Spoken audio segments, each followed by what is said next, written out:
Hello gamers from around the world, this is Boxenberger, the video game enthusiast from Germany, and I would like to welcome you to today's episode of the World of Gaming. And boy, we couldn't have chosen a better week to come back, Dutch, after taking a break last week. We are back, and man, last week was probably the worst week to miss an Xbox-centric podcast with all the leaks and the CMA stuff and everything that was happening last week. But boy, do we have some stuff to talk about today. So I'm excited to be back. How about you, brother? How are you doing? Yeah, I'm doing well. Yeah, as we both are very busy with work and other things. So yeah, it's I'll eventually get some gaming time in. Some legitimate gaming time in, whenever that may be. Hopefully on the weekend. We'll see. Yeah, you will manage, man. You will manage. And we will talk about our gaming time in a second. But first, let me welcome our awesome community. The chat is already filling up with a lot of discussions about the big Jimbo news. And I already put a poll up in the chat. So if we want to hear your thoughts. So please vote. We will talk about the results in a second. But yeah, welcome to you guys. I hope everyone's having a great day. Hope you can apologize us missing last week's podcast. There was just so much family stuff going on your side and so much work stuff on my end that we were not able to do a show. But we are back to this week, and we try and we will succeed in that to be more consistent, man. Yeah. In the next weeks and months. So yeah, awesome to see you guys, and of course also a big welcome to everyone who listens after the fact on the podcast services around the globe, on Spotify, Apple Podcasts, Google Podcasts, wherever you are listening. And yeah, man, what news to wake up to today. I got up,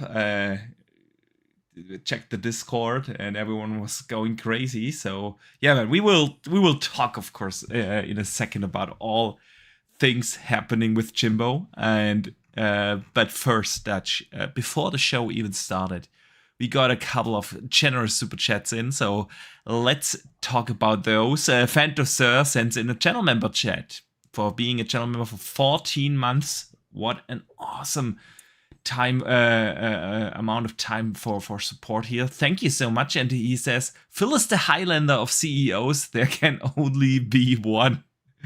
Yeah, man. I'm not sure. I should probably fact check, but it feels like that Phil could actually be the longest CEO after Reggie Fils-Aimé of any of the platform holders. I don't know how long he's got left. Like, I don't think he's got that much longer. Yeah, we'll talk about. I have that actually on our list to talk about for a little later when we talk about the whole thing. And Dave Ramos sends in a $2 super chat. Thank you so much, man. And he says, Fantosir, even better than Sarah Bond enters the Highlander arena. Oh, there we go. You see, they are already speculating who could be the successor. Is it gonna be Sarah Bond? I don't know. I mean, they put her a lot in front of the camera, so who knows? We'll get to that in a second. Drawn TJ sends in a $2 super chat and says, Apple buys Sony, Xbox buys Valve. Yeah. Who knows? If Apple is serious, man, about getting into gaming. Dude, did you see that? They announced the price for Resident Evil on the iPhone. Yes, $60. $60. Dude, who's paying $60 to play a game on their phone? Like, yeah, but it also works with the MacBook. Come on. It does? Cross-buy. I did not know that. Well, okay. Even still, it's still terrible. Still not paying $60 for a mobile game. Yeah, let's see if TJ is gonna be right and Apple actually buys them. And Xbox buying Valve, yeah, man.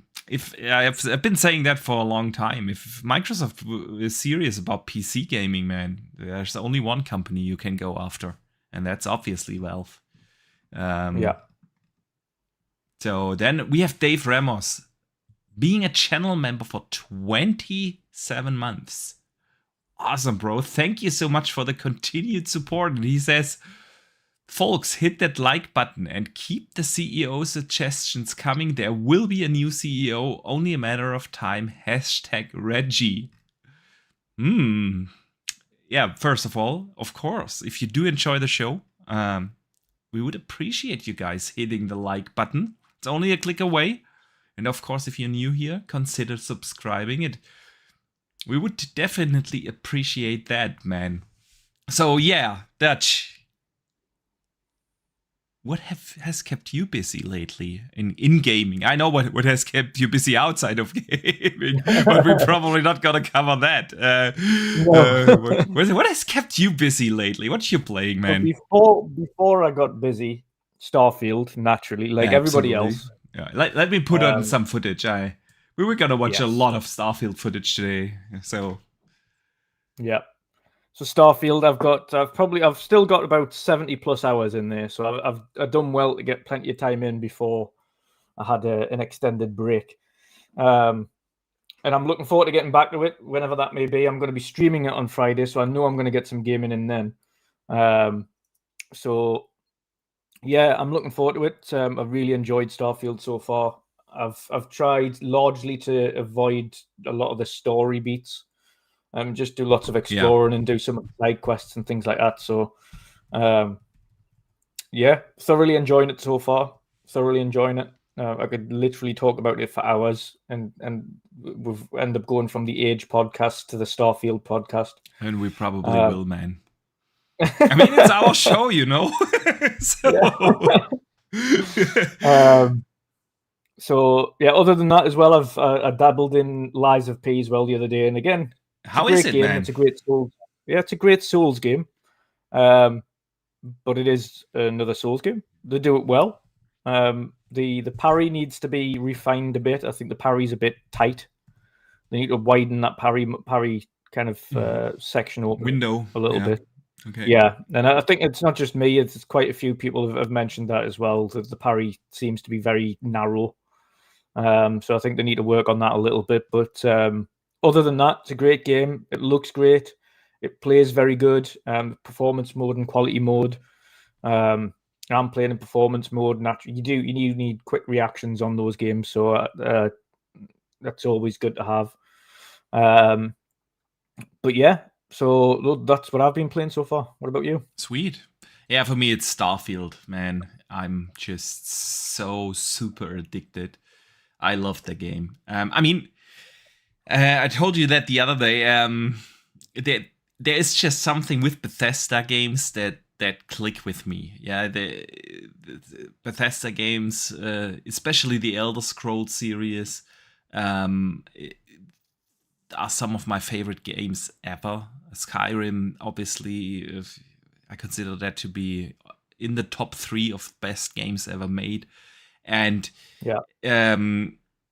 what Bethesda has done with Starfield is simply amazing, man. They excelled on so many levels. It's what especially stands out for me simply is the writing. I love it. The story is really good, and not just the main story. I have no idea what the main story is, honestly. I'm still super early in the main story, but the side quests are so well written, all the faction quest lines and everything. I'm so in love with the way how they present the different stories and everything, and the discoverability. What the things you can discover in this game is just so well done. There's a lot you could criticize, or I don't know a lot, but there are things you could criticize. Yeah. I also mentioned that the other day that in the beginning, like the first 20 hours or so of the game, that the loading screens didn't bother me. And after 50 hours plus, they started to get a little annoying or stuff like that. But at the very end of the day, it's just an incredible game. You can discover so many things, so many great storylines wait for you if you just invest the time to actually explore the game. The Yeah. stories I've experienced is so fantastic, man. Then of the actual gameplay mechanics are really good. Listen, in Fallout I like the that system. It's fun, but it also took away, of course, from the actual like power or meaningful gunplay, and this is different Yeah. here. They nailed the gunplay. It just feels so good, especially if you. I started to invest a lot in modding weapons and Yeah. not modding the game just yet, but although I have downloaded a DLSS mod on PC, honestly. But other than that, I haven't dived into modding the game. Playing mainly on console, and it just feels so good. The shooting, and Yeah. if you add the proper mods to it, you can make some incredible feeling weapons, man. And yeah, I'm like you said, man. I expect this to be the game that just took over from Age of Empires, and we are now continuously going to talk about that. That's also something why I hold off on Cyberpunk, although I love Cyberpunk. I really enjoyed it, even at launch with all the bugs. It was a really, really good game. I did a full playthrough when they launched the, what was that, the 1.5 patch or whatever it was called, where they basically fixed all the bugs and did ray tracing. I did a second playthrough there. I really enjoyed that, and I cannot wait. But I know that I would be rushing Cyberpunk now, simply to get back to Starfield or to get to the other games that come in October Madness. And we're going to talk about some of those games today, like the Alan Wake previews and so on. And so that's why I hold off on Cyberpunk. But yeah, I held off anyway because I already completed the main story, and I completed a lot of the side quests. So I thought, you know what it is, I'm just going to park it. And even when the update came out, all I did was turn it on, see how it performed, and turn it back off again. I didn't start a new game or anything. I intentionally said, right, the next time I play this game is when Phantom Liberty launches, and then I'm gonna get back into it again. But I loved Cyberpunk. I literally played that game to death. Like I think it was my like Christmassy New Year game. Yeah. At the time when it launched, and that was all I played, just nonstop. Loved it. And I think it's gonna be my Christmas game this year again, because I want to give it the proper time. And with Alan Wake and Forza and at the end of October, Spider-Man coming, I would rush it now, and I rather focus now on Starfield, because I'm so immersed in that world. Yeah, I've done now in Starfield, I think, almost all the faction quests. The only thing that is left is the Crimson Fleet quest line. I think I'm close to the end of that quest line. At least I think so. And then I would have done all the faction quest lines, the companion quest lines, and then I'm thinking about doing the main story, because now the next I would do is to invest in base building and even dive deeper into shipbuilding and everything. But when I do that, I'm never going to start a New Game Plus, and I hear a lot of good things about that. So I'm thinking about now, like doing the main line and then dive into base building and everything when I do the New Game Plus. So, yeah. Speaking of games being played, though, Erwin's just jumped online, and you can guess what game he's playing. Yeah, right now. I know. He got a Forza code, man. Yeah, Forza Erwin's reviewing Forza Motorsport. So he's currently playing that as we speak. Mm-hmm. And he's not listening to our show. Man, we need to talk to that guy. We need to talk to that guy. But yeah, man. So yeah, Starfield has kept me busy. And let's see here. Tronty J sends in a $5 super chat and says, you can use console commands on PC, meaning cheats, save, and go back and play on Xbox. He has $90 million and he's level 400. Yeah. What can I say? I don't want to cheat. I love the reward, how rewarding the game is. Actually playing that, I I really cannot wait for mods, honestly. Dutch and TJ. Yeah. That's where I'm gonna dive in hard. But yeah, cheating. I like the reward system of the game, so I'm good with that. But I do hope you enjoy it, All I bro. wish was that the shop fronts and the store fronts and everybody, they have more money. If they had more money to buy your item, like 5,000, like what's that going to buy? Nothing. It barely buys one suit. yeah. Sometimes you can't even sell the suits. I've invested a little bit in the skill. I don't know what it's called, where you get more money for selling stuff. You know, so it's the vendors definitely need more money, man. Yeah. More credits.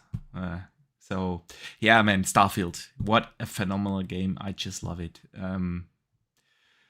But Dutch, let's move away from Starfield and things we've been playing. And before we dive into the whole Jim Ryan thing and everything, let's get a couple of other news bits out of the way. We have some interesting things over at Playground with Fable. Don't know if you've seen that today.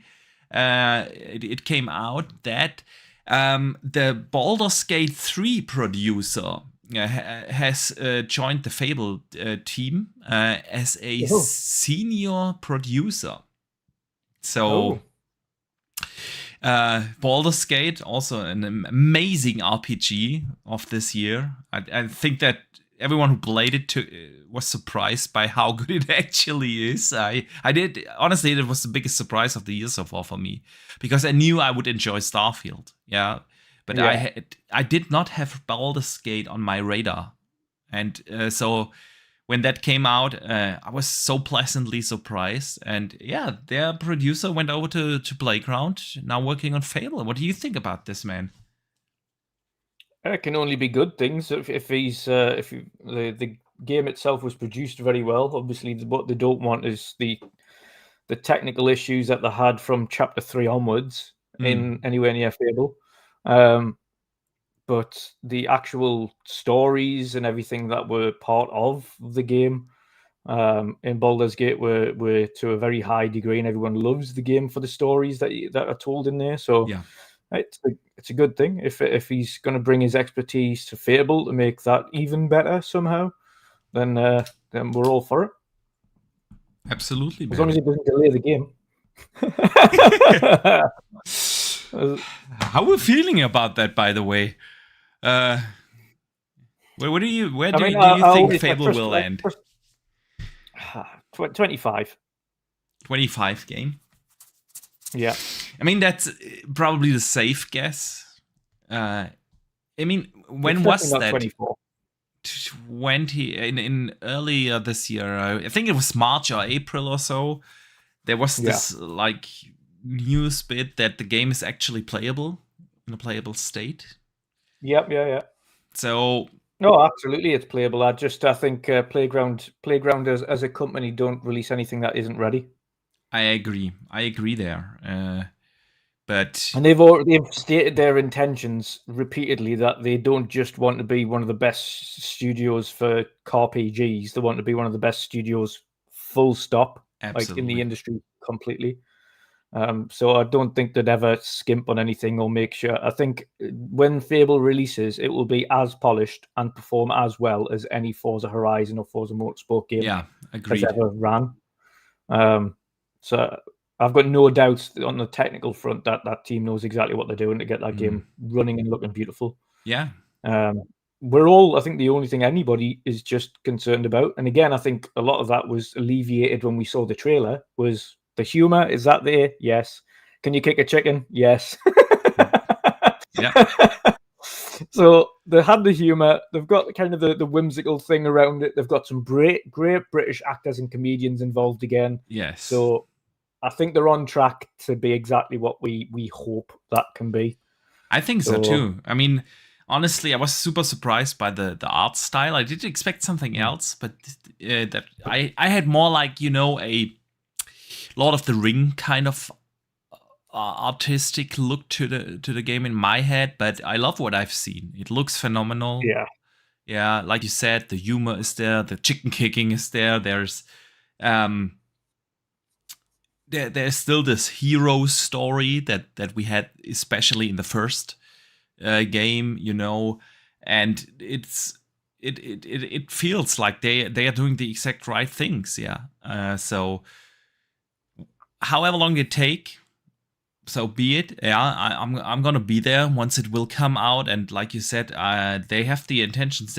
What was it? They want to be named in the top league of developers, along with Naughty Dog and Rockstar, and Yeah. is what they said. So yeah, um, yeah. And now, I mean, Baldur's Gate was phenomenal.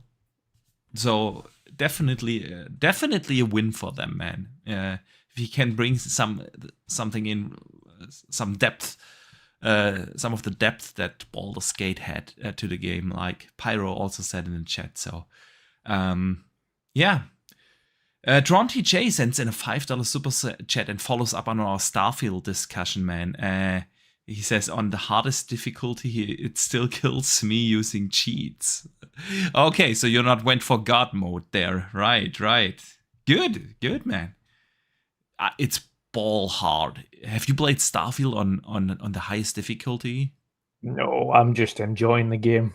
Dude, it's nuts.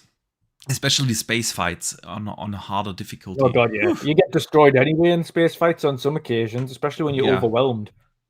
Like, if you trigger one wrong thing, or if you try to smuggle the thing at the wrong time and you decide not to comply, you may as well just disappear. Yeah. You just give up, because you get 20 ships onto you immediately. Mm-hmm. You're done. You are absolutely done for. Yeah, you are. I agree. It's balls hard. No matter what difficulty you're on. I don't know what it's called. The one above normal, hard, or is what I'm playing. So, yeah, a lot of people leaving the industry this week. It's not just Jimbo. It's unfortunate news today for a lot of people at Epic. Epic is going to lay off 900 people. Yikes. I guess they are, and at the same time they announced the price increase for the V-Bucks in Fortnite. I think they make just too much money. I don't know, man. It kind of sucks to see that a company that is so successful with not just Fortnite, but the Unreal Engine itself, of course, doing really well, laying off 900 people, man. I don't know. What do you think? Yeah, it sucks. It sucks, and that's not even just the first. There's two companies that have announced layoffs again today. Yeah. And yeah, with Epic, it's a little bit more strange, because they make mountains of money. So stop giving all your executives massive payouts and start paying your staff. Yeah. The executives could quite easily forego their payouts if they want to retain staff, but they choose not to. That's the thing. Creative Assembly also laid off a lot of people. So yeah, I hope that the transitioning for those developers is gonna go smooth. Let's move on to some other people that actually left on their own terms. Besides Jimbo, Kamiya from Platinum Games is leaving Platinum Games. And he says he won't disappoint you. I'll keep making games and do my best. So I would say good riddance to him, man. I was not a fan of him. Platinum, had some great games. They also had their really hard misses. But that guy was really obnoxious. So yeah. Platinum's Yeah, probably going to be better off without I'll him. never miss him. Yeah. As a person, I'll never miss him. But as a creative, he has produced some great games. Two of which being Nier Automata and Nier Replicant.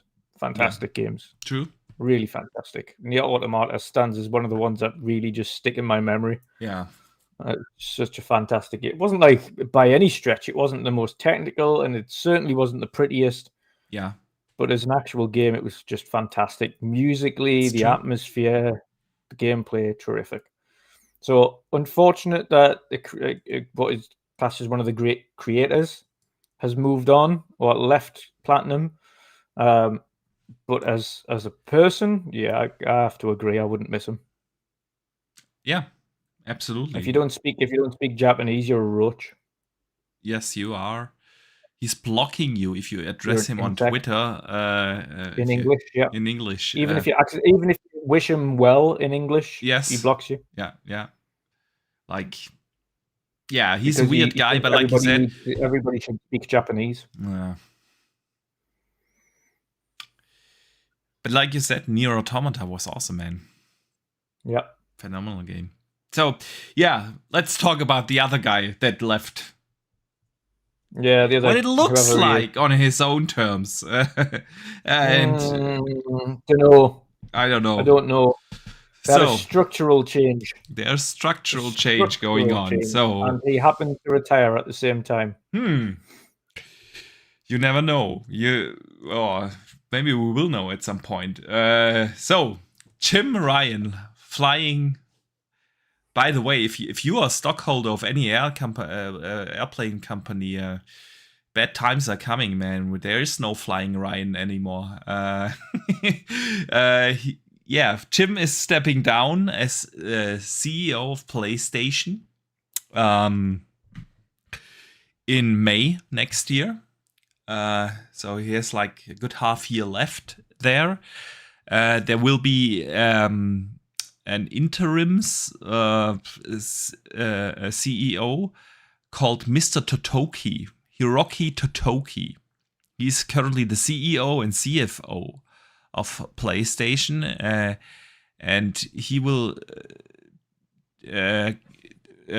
assume this role as chairman effective of October this year, so that they have like a transition phase, and then Jimbo is out. So that really not by May, by March. He's out by March. So by the way, Dutch, there's so many things we need to talk about. I don't know what's going on over at Sony. There's additional Jimbo, things as well that's on top the ransom hack, and there's a weird thing with their merchandising company. We'll cover everything, but let me hear your overall thoughts first. Jimbo leaving. How do you feel about that? He's easily summarized. Good businessman that got Sony into a financial position that is making money. Bad person for the gaming side of things because he doesn't care about the actual games that are produced. He doesn't care. That's been evident in the titles that are releasing or going to be releasing. I don't know whether or not that's come from the higher ups and whether or not Jimbo doesn't want to be part of the games as a service thing that Sony are pushing, or whether or not it was all to do with Jimbo and the fact that the pipeline is so bare thin. He's one of the casualties of that, because the pipeline is bare thin. It is absolutely bare thin. Spider-Man, Wolverine, and games as a service games. That's it. We have absolutely no idea on. And again, what you look at is what is the state of Guerrilla's next game? What is the state of Sony Ben's next game? What's the state of like, you can go through all of the studios, and then you've got Naughty Dog and Factions. Is God knows where that is. God knows where that is. It's probably never going to come out, honestly. I don't know. it's like you said. I can't remember a point in time where the pipeline and roadmap of PlayStation looked that bad. Maybe they're like heavily relying on third party. Like you've got Death Yeah. Stranding 2 and Final Fantasy 7 Rebirth that are literally going to be carrying them next year. Yeah. And Death Stranding 2 is not even next year. It's like maybe the year after. There's no way that this game is going to come out next year. So No. for next year, in terms of exclusive, it is the timed exclusive for 3 months. Final Fantasy 7 Rebirth, which I'm looking forward to. But this time we know it's only 3 months. I don't expect it to come to Xbox, to be honest. Nope. But PC, that's gonna be PC after. then. Yeah. And that's it. There is only weird games as a service titles that not even the PlayStation fans are talking about. I mean, most of the PlayStation podcasts out there, not all, but some, most honestly, talk about Xbox anyway. Only, yeah. But the most interesting one's Multiplat, and that's Bungie. That's Bungie. Yeah, well, although I think their new game, what's it called? Concord? No. Concord, yeah. Concord, that's yeah. Multiplat. Concord. I don't think that's Multiplat. It is. You sure? Yeah, Bungie's game is Multiplat. Hang on. Yeah, it's everything.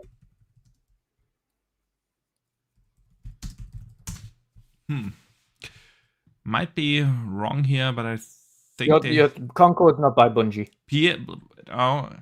It's a year on the PlayStation blog. It says it's gonna come out on PC and PS5 only. So PC. Yeah, that's not Bungie's game. That's Concord. Yeah, Bungie's game's not Concord. No, Marathon. Yes, Marathon's Bungie's game. That's everything. Concord's the one that looked like Starfield and had nothing. Yeah, you're right. Marathon. Yeah, sorry, I got those. Yeah, exactly. Yeah, I got the two names confused. Yeah, like Dustin said in the chat, Concord is Firewalk. Yeah, you're right. So but nobody's talking about that either. Yeah, so nope. Listen, the most exciting thing is Foam Stars next year, and let's be honest, that's a really sad thing if that's the case for you. So yeah, and then we have Wolverine, maybe 25. Although with Spider-Man coming this year, I think we will see that game earliest 26.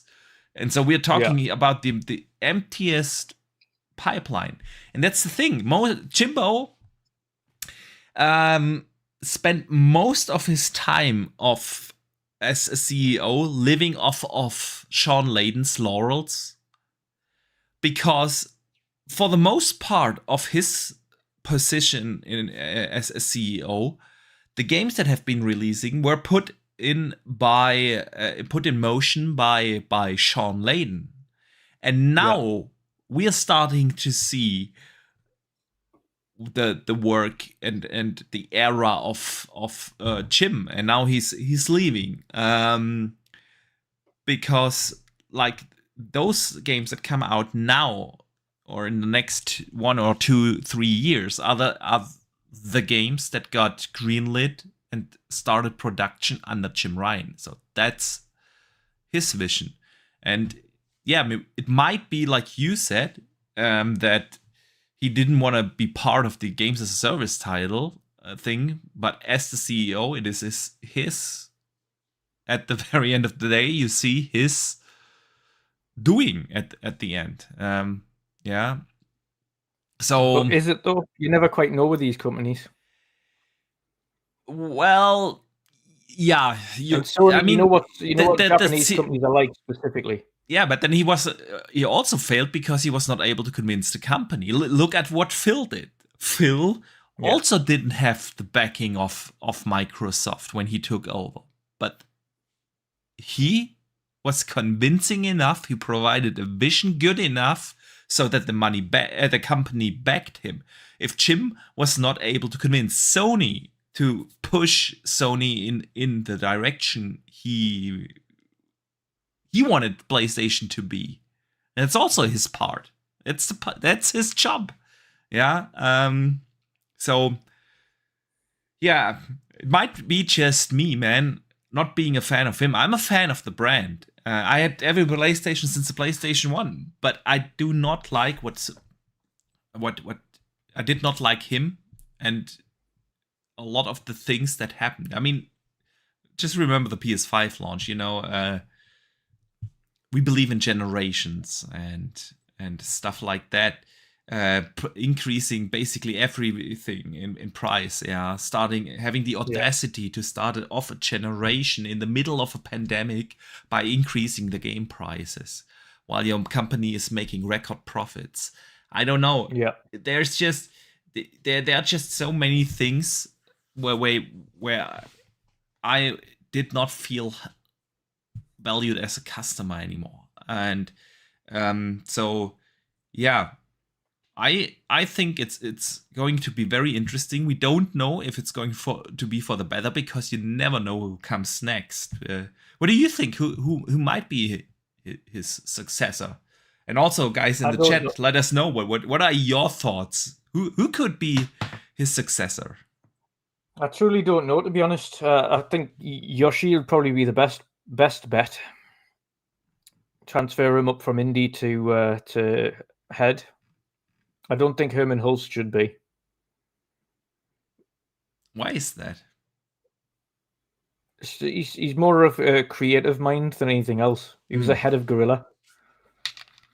Yeah. He's a creative mind. What you want him to do realistically is be really involved with the studios, like he is now, to make sure that the games that are coming out are in line with his creative vision across the board. And what you want in charge of him is someone like Yoshi, who's loved by the fans, who has the enthusiasm for gaming, is respected to every platform. Like, you never see Jim Ryan being nice and pally-pally with all the platform holders, but Yoshi is always around all of the big studios, whether it be Xbox, PlayStation, Nintendo, whatever it is. They're all very respect them. So yeah, I think Yoshi would be the best bet. However, they could end up getting somebody in that is not being there at all, which is a high possibility. That is true. I think, and that's probably going to be it, honestly, that we will get a name that we have not heard or are not that familiar with, because the thing is, we know a lot of Xbox executives. Yeah, you know the Sarah Bond, and you know Aaron Greenberg and Matt Booty, and you know these guys. We've talked about that a lot. Yeah, how approachable these Microsoft executives are. So you know a lot of them. But within Sony, that's completely different. There are basically two people you know. It's Shuhei and Herman. Yeah. Whilst I agree with you in general, Shuhei is probably the nicest one of the of the two. I don't think he's going to be it because he basically got demoted already. When they made him head of indies, he was head of PlayStation Studios, yeah, and then they basically demoted him to head of indie and indie relations. And Herman had so far a very good career within there, going first in Guerrilla, then being head of Guerrilla, then now leading Sony PlayStation Studios. It would make sense, but if he would be the successor, they probably would have just announced it. So yeah, don't think that's the case with the interim CEO now. That we have never ever heard of. So it will be very interesting to see, because so far we had like the leaders of PlayStation of the last 15, 20 years have all been Western leaders. Mm-hmm. Yeah. It was very important for them to have that because they wanted to grow the brand globally. They've been very successful. Yeah. And now it will be really interesting to see whether they put someone from Japan in charge, like from the mother company, or who knows, yeah. Don't think that would be a good move. I think from the people we know, Shuhei, even Herman is still, he's a game developer. He likes games. Yeah. So definitely better choice than Jim Ryan, who, like you said, is purely a business person. Yeah. And I feel like they need someone that can connect again with the fans, because there is just this disconnect in between the brand and the fans right now. And that has been going on for 2+ years now. Yeah. Whether the diehard fans will never admit that, but the real ones will. It just is what it is. There have been so many things where communication sucked. They didn't have a showcase for 2 years, and then they had the bare bone one this year. There's no roadmap. There's no excitement generally around the brand. They are still doing good because they live off the laurels still from Sean Layden and the global, simply more well-known brand name.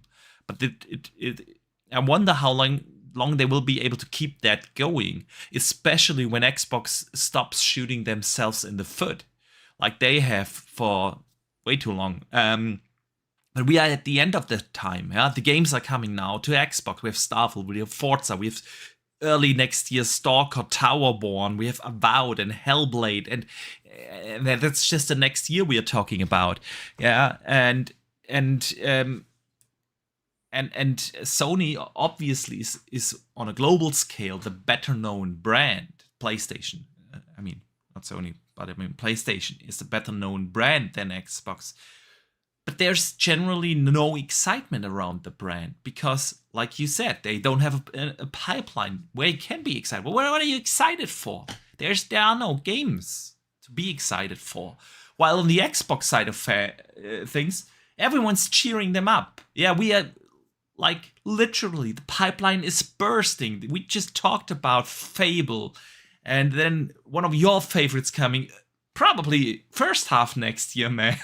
With Hellblade 2, and then we thanks to the leaks, we know that Doom is coming, and then there's Elder Scrolls 6 in the works, and an unannounced IP from Bethesda, and then we have Indiana Jones coming, and there's still games coming like Contraband, yeah, and all those games, and that's just the games for the next 2 years or so, yeah, you know.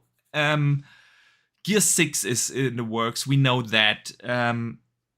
All those State of Decay 3, I always forget to mention State of Decay 3, even though I'm super excited for that one, and Double Fine is working cooking up something new. So there's just so much to be excited about, and that's what Sony is lacking. And with a new CEO, they have the chance to get that connection again with the fans. Yeah, maybe, depending on who they choose. So, man, but I've been rambling on for way too long, and I need to catch up on a super. From Drawn TJ with $5. Thank you so much. He says, "Hey, Boxy, tell Dutch about our conversation we had about Sony not being first anymore." Yeah, man, we had it's 2 weeks ago. I think it was 2 weeks ago or so. TJ and I were in a party chat, and we had the conversation.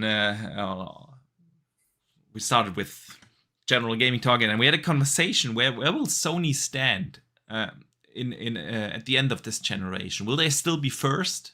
Yeah, will Xbox be able to catch up? And he was like very fierce about, they are not gonna be first anymore. And I was more on the side of things that if Xbox does not step up their game with not just game releases, but generally with marketing and letting people know about the brand and caring more about the markets outside of the US, PlayStation will still be first. Because a lot of those gamers on PlayStation are casuals, are the normies, you know. Not every one of the 120 million PlayStation 4 owners was like a hardcore gamer. That were, I don't know, maybe 20 million, 15 to 20 million of those. But the 100 million are the normies, and they generally don't care about a lot of things we think will move the needle. Yeah, they are just happy if they can play their Call of Duty and their Fortnites and their Minecrafts or Roblox, And that's the thing. Is you can have the best product in the world. But if you don't start telling people that you exist, and that's what Microsoft is not doing, it's going to be hard for them to catch up, especially with the head start that Sony simply has right now. Doesn't mean Yeah. that again, the pipeline is not exciting. There is no excitement around this brand, even though the fanboys on both sides, make it out to be. But right now, what are you looking forward to? I'm looking forward to Spider-Man, but beyond that, I'm probably gonna unplug my console, put it in the closet, and take it out in 2 years ago once Wolverine is going to come out, because Yeah. well, I might keep it till Final Fantasy Rebirth, but you know what I mean. Yeah. I'm exaggerating here, of course, a little, but that's the thing. And now with a new CEO, brands can change. Look how Xbox changed under Phil. What Phil has done with the Xbox brand. They were at their lowest when he took over in 2014. And look where they are now. Sales-wise, they are behind the Xbox One, but other than that, there's excitement around the brand. Customers are valued. They're making more profit than ever before. He has led Xbox to a continuous growth. Now we are on the brink of ABK deal closing, and Xbox really becoming one of the biggest publishers in the world. With that, there's excitement around the brand, and there's a bright future to look forward to. And that's what is Phil's achievement. He made Xbox the best place to play games, and can call me a fanboy or not, but it just is. When you look what they did with Backcompat, what they did with Play Anywhere, with Game Pass, and all those things together, it is the best ecosystem to play games. I'm not saying there's no room for improvement, and everyone knows I I go hard on Xbox sometimes, but at the very end of the day, that's what Phil achieved. He made it the best ecosystem to play games, and Sony, they had the big advantage of having a solid first party stable, like a great pipeline, 2 to 3 bangers each year for the last 10 years or so. We had that, or 8-9 years. We had that, but under Jim, they stopped investing in that. They wanted to go hard on the games as a service title, and here we are. No excitement around the brand, no pipeline, empty 2024. I don't know, man. So, before I hand the mic over to you, man, let me read a super member chat from Pyromat, who is a channel member for 10 months. He says, 10 months today, nearly an anniversary, World of Gaming. Yeah, man. Thank you so much for the continued support. But Dutch, what do you think? What the new CEO of PlayStation needs to do, man? Get back to what they were doing last gen. Just focus on the big games. Great reveals. Be more connected to the community again. Yeah, but see, the big games that came out last year, you could argue, that they are from the last year. That's all Sean Layden. Sean Layden greenlit a God of War 2. That was not Jim. Yep. Yeah. But sorry, I interrupted you. No, I completely agree. It's I just think they need to bring back the fan events again. They need to start getting involved with the actual showcase seasons again, because they just intentionally have disconnected themselves. I don't understand why they have as well. It's a strange one, very strange. Oh really? I totally agree. This is so weird, because you had a successful model. You had the games, first party exclusive games that got the hardcore fan base excited. You had the place where you best played the third parties, and you had that connection to the fans with E3 events and other things, and they totally lost that. Yeah, you can extend your business model. That's what Xbox did. They build upon it, but but PlayStation, it feels like they were neglecting the things that they did good in order to go after games as a service. I don't know. What do you Yeah. think? Yeah, I agree. And they need to get back to it. Need to get back to it sharpish. Oh yeah, indeed, indeed. So yeah, Pyromed sends in another £2 super chat.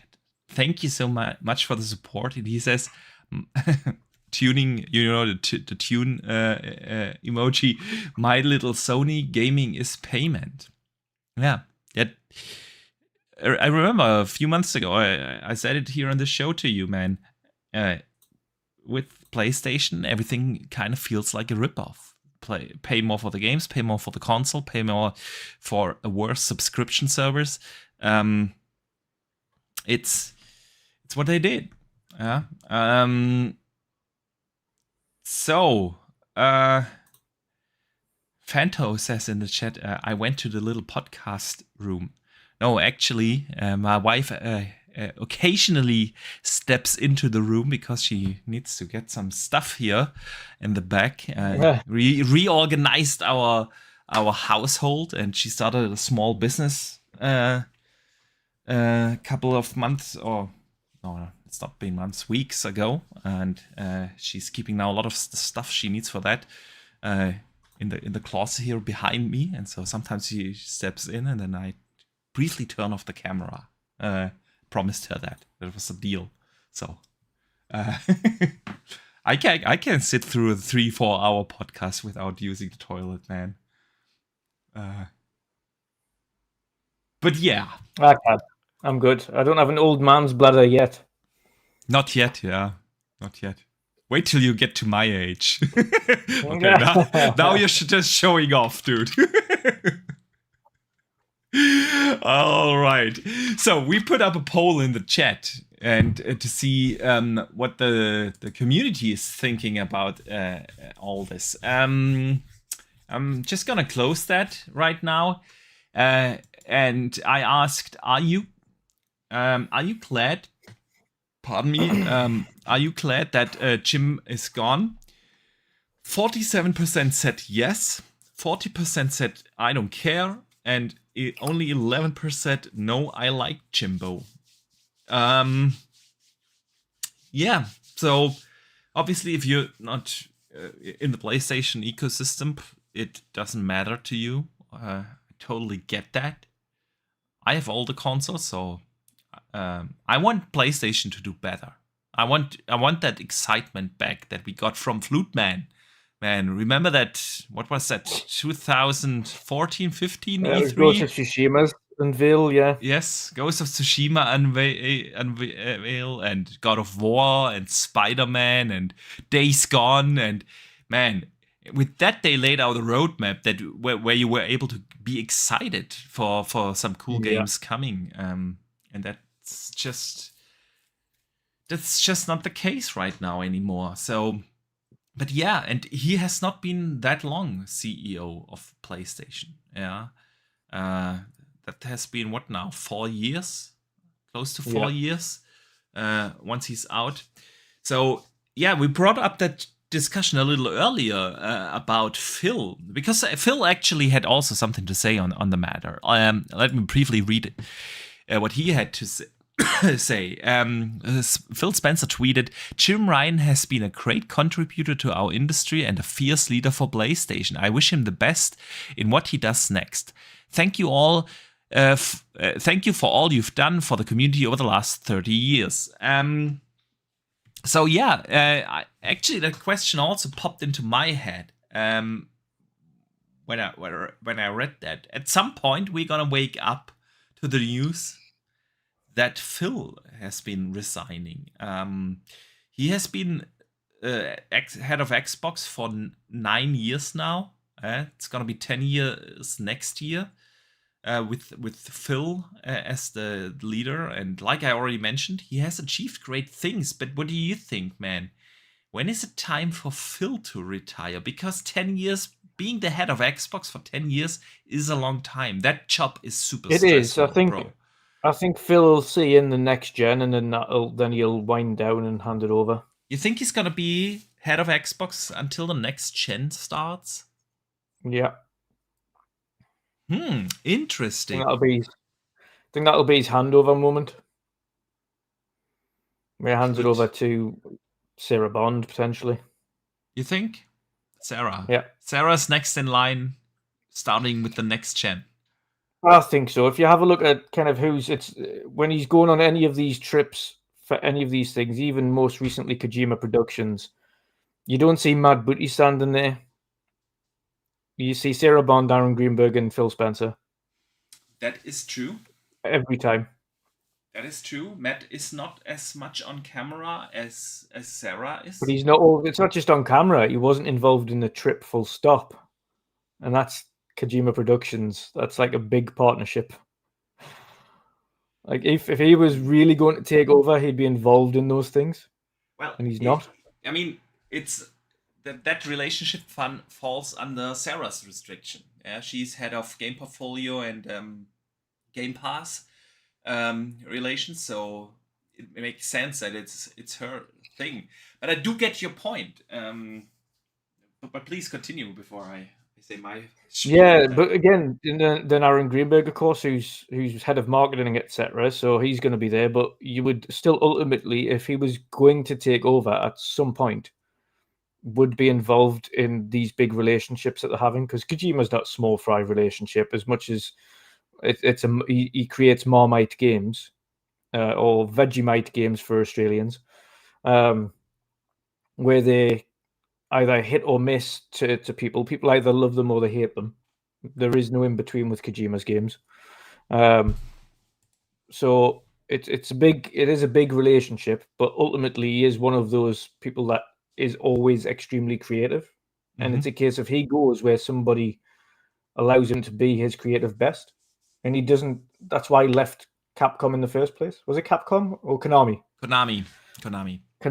That's why he left Konami in the first place, because of creative. He wanted the creative freedom. Yep. He wanted to set up his own studio, and he wasn't getting that with Konami. And he didn't want to stick just with PlayStation because, again, he wouldn't get the creative freedom. The only way he can do that is by being himself. And a partnership like that with one of these creative masterminds in the industry, you would assume, if Matt Booty was going to take over at some point, would be involved in that relationship building, but he's not.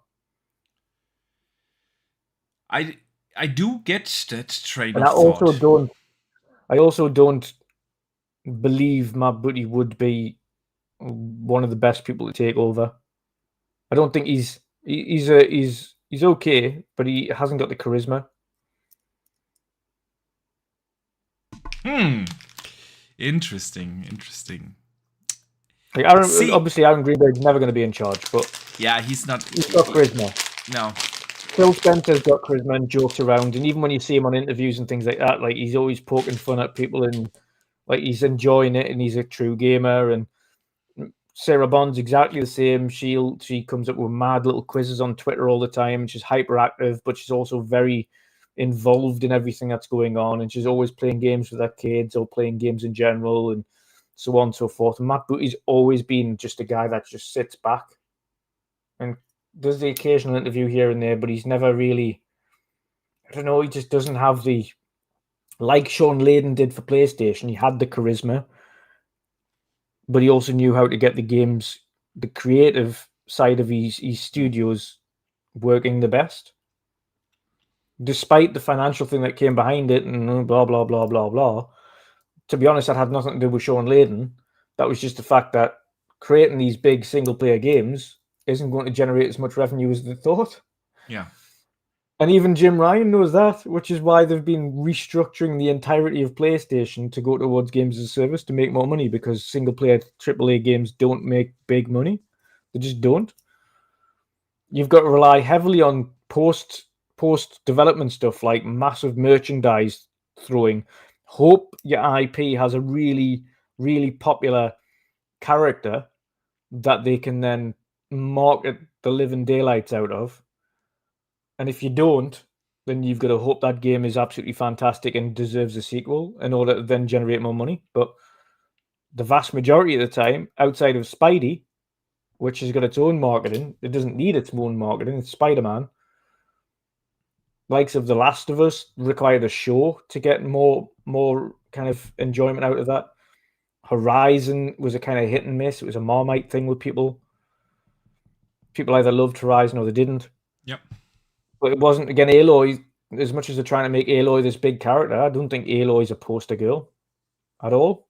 I really don't. I don't think it's in the test of time. You're going to be looking back at PlayStation and think, is Aloy's one of the biggest characters? Absolutely not. No. Yeah. You'd still think Kratos is. Yeah, absolutely. Kratos is definitely one of their biggest characters. Definitely. Nathan Drake is still one of their biggest characters. Yeah. Is Aloy? No. And I don't think in 20 years' time people will remember Aloy. Absolutely not. They might have enjoyed the game, but it's not a memorable character. It's not a Marcus Phoenix. It's not a Master Chief. It's not a Kratos or a Nathan Drake or a Tomb Raider. Yeah. Or a Sonic or a Pikachu or like Mario those are or a Link. And I get your point. See, whilst I do agree that at least from our perspective here, as the gamers, basically as the community, what I'm saying is the next person in charge of Xbox has to be an all-rounder. You've seen how it doesn't work. PlayStation's shown that it doesn't work. Where you only have a businessman in charge of your company. You can't. That businessman has to be charismatic, has to be very good in front of camera, and has to know what they're talking about. Jim Ryan had absolutely no idea about any of these games. He clearly couldn't play any of them for love nor money. He didn't care about the playing of the games or how the games performed. He was just, is that game ready? Yep, get it out. Is that game right? Get it out. Get it out. Just do it. He wasn't bothered about what the game was. Yeah. And that's what you need in charge of a company. You need the next person that stands in front of Xbox and PlayStation, outside of Phil Spencer and outside of Jim Ryan, both need to be charismatic, be able to know what they're talking about with games, and do the financial side and manage the company properly. You need a good balance of both. I don't think Matt Booty has that. I do agree. Again, from our perspective here as the gamers and the gaming community, Sarah obviously is the person, like you said. She has charisma. She's good in front of the camera. With her role as being responsible for third-party relationships and Game Pass and stuff like that, she obviously has good connections. Probably, at least from what we would assume, better than Matt Booty. We also know that Matt Booty seems to be like a cutthroat manager. Remember those emails that came out in the FTC trial? He's like really an aggressive, it made him look like an aggressive manager, and the thing is, at the very end of the day, the job of head of Xbox is not to be good in front of the camera. It's to run a good business unit, to bring out good products for us and make a lot of profit for the company. That's the job. That's the job description. It's not looking good in front of the camera. That's not the job description. I think from at least what we know and we can tell, Sarah checks up all those boxes. Game Pass has been successful. They're making very good profits. More and more partnerships. Getting more and more partnerships in. We just had Tokyo Game Show. Learned a lot of things there. So at that end, she does a good job, and that's where I'm coming more from. Like when I look at what did not work well over the last 5-7 years, within Xbox. It's the first-party studios. That they took way too long to release those games. We've talked a lot about that mismanagement of their studios. What's going on there? Yeah. And guess who's head of Xbox Studios? So I don't know if you would make Matt Booty head of Xbox simply for that reason, because that must also be visible, obviously, within Microsoft to a certain degree. Obviously, he can't be that bad, otherwise he wouldn't still be in that position. So I don't know. I'm just saying, from what it looks from our perspective. Yeah, it can't be that good either. Otherwise, he would have been moved up earlier. Well, what would be his next step? He is already directly reporting to Phil. There's only one position he can go up. Very similar like with Sarah. Yeah, there's only one position where he can move up the ladder. So yeah, we don't know. I don't think it'll take till the end of this gen for Phil to retire. Not that I want that. On the contrary, I'm a fan of Phil. I truly think the man is a visionary. He has a plan, and maybe the execution along the way wasn't always the best, but he has a plan where he wants to move the brand, where he wants to move the gaming industry. And when I look at the last 9 years since he has been in charge, again, Microsoft has made Xbox the best ecosystem to play games. Under him, the backcompat team was greenlit. Yeah, under him, they introduced Game Pass. Under him, they made all these improvements like Play Anywhere and this going back and forth. Now, I move with Starfield. I move in between my ROG Ally and my PC and the Xbox Series X console constantly. I can do that because he had that vision to have that unified ecosystem. Also with cloud, of course. Yeah, under him he had that Xbox developed into this really good ecosystem. So I'm a fan of his, but being in such a position is such a stressful job. And you can do that only for so long. And he, outside of Reggie Fils-Aimé, I think there was never ever another CEO or head of a platform that was in that position that long. Yeah, look at Peter Moore and what's his face, Don Matrick, and people like that. Yeah, 3 years max in those positions. 4 years, 5 years. At PlayStation, Sean Layden, I think, was 5 years or so in charge, right? So there is just, in this position, you're on a lot of pressure, and there's only so much time you can actually do that. So yeah, you never know. I hope the era of Phil is long, very long. But I kind of have the feeling, because over the last 2 years, occasionally we actually have heard him talk about that. Yeah, that eventually they will have to think about a successor, and that he's not going to be around forever. And so I think he wants to earn some of the laurels for the well laid out plans he has. And once you are in that cadence where Xbox is releasing 3-4 bangers a year and blockbusters a year, and there will eventually be the point where he just says, okay, can't get any better from here, and now I hand it over. I don't know. Let us know in the chat what you guys think. Yeah. So yeah, coming back to Sony. So Jim, no longer CEO. He will be in the company till March, but there's an interim CEO. I forgot his name again. Hang on. Hiroki Totoki, who is the CFO, yeah, right now, is going to take over. Also, by the way, interesting choice, yeah, to let the CFO, the chief financial officer, run the company. When you look at previous repositionings, it was always someone who came out of the development side of things of the company, not the business side of things of company. Just saying, signals here. Yeah. Yeah.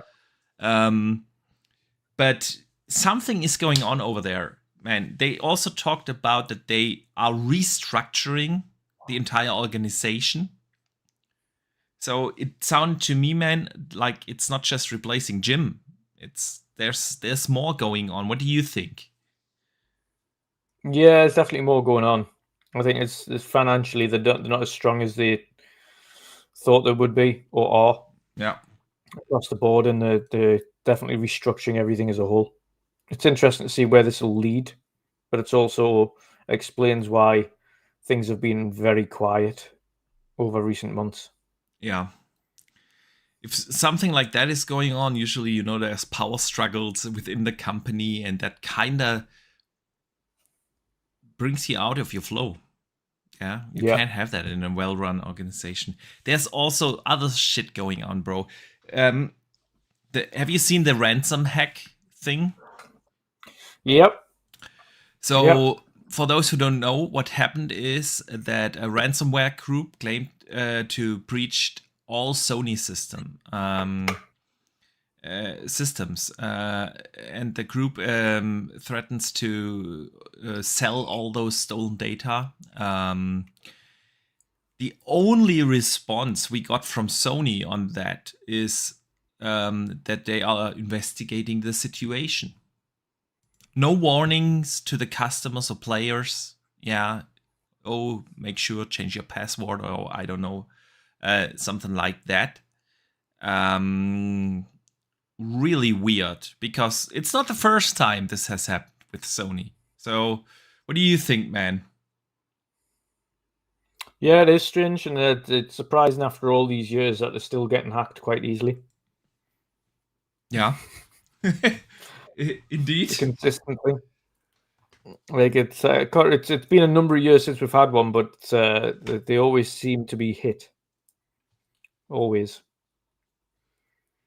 And how do you feel about them handling this situation? This is what bothers me. I mean, they've never handled the situation well. The last time they implemented two-factor authentication, but that's not really done anything. Now, naturally, I haven't had anything to say of my accounts being breached at all. Not that anything's connected to it, but because I never trusted Sony's security in the first place, I never attached any of my financial details or cards to my account anyway. So, yeah, it's a strange one, but I don't, it is. It's the way they've always done things. They don't really handle these situations well. Never have. That is true.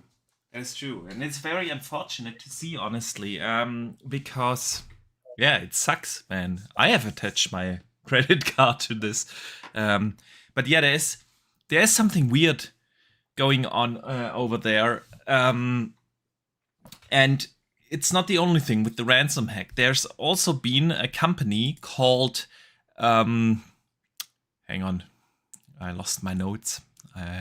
I have to look these things up. I can't remember everything by heart. That's IP Factory 10 Limited released a very, very weird statement today on socials. They do like these merchandise figurines and things for The Last of Us 2 and Jack 3 and God of War and so on. And they said that Sony is forcing them to destroy them all. Even including the ones orders that haven't been sent out yet. Even the ones that have people have already paid for, Sony is not allowing them to ship those anymore. They need to be destroyed. Sony also is what they say, at least, already got the royalty for selling those figurines, and now they are not allowed to ship them. Man, what do you make of this? This is such a weird thing. It's not only weird, but it's really underhand. Like, Yeah. why would you not just say, listen, ship out your remaining orders, but you're not allowed to sell anymore? Yeah. Like, that Exactly. doesn't make any sense. Not at all. Like, I don't get it. It's such back to front, and the company went as far as to say we used to think that the PlayStation's motto for the players was true, but now we don't think so. They have been partners with PlayStation for 10 years, man. And now they need Yeah, to destroy the figurines that they have already built yeah, and and people sold. have already paid for, and they're not allowed Yeah. them to sell them or anything. Nothing. Can't send the items that people have already paid for. They have to destroy them. It's so bad. I have no idea why Sony would do that. Do you have any ideas? No, it doesn't make any sense. Like, it makes zero sense. It's like it's not top of their priorities. It's like, what do you mean your priorities? You're not the one making them. Yeah. Like, why wouldn't fans buying merchandise be a priority? Surely that is for you, considering you don't have any involvement in the production costs or the production of this. All you do is get royalties. Surely that any additional money regarding your items is a priority. Yeah. It Yeah, just man. it just I don't know. it's so strange. It's It like just does not make any sense whatsoever. it's not just one thing. It's just the fact that it's like a run of many things consistently over the last year that is just so backwards. Like I don't even understand what is going on at Sony right now. Like it's hard to speculate because I don't even think our speculations would be right. Yeah. I think there was that it's that balmy at Sony at the moment that Yeah. I don't even think even if we guessed, we wouldn't get how balmy it would be. Yeah. Absolutely. I totally agree with you, man. I missed the super chat from Tron TJ who sends in $2. So first of all, thank you so much for the support, man. And he says Peter Moore should run Activision. Interesting. I mean, I would love to see Peter Moore being back in the game. He is also one of those guys, like you said, that just have charisma, you know, and Yeah. and is able to convince people of certain things, of a certain vision or whatever. And it will be really interesting to see. ABK is about to close. Yeah. Who will run Activision? Because we know Bobby is going to be out. Do you have any ideas, man? I think all of the heads of the studios at Activision are going to be reporting directly to Phil Spencer. Yeah. So I don't think anybody. You think Phil is simply going to take over the entire overseeing of ABK? That's what he said so far. Interesting. That's what he said so far.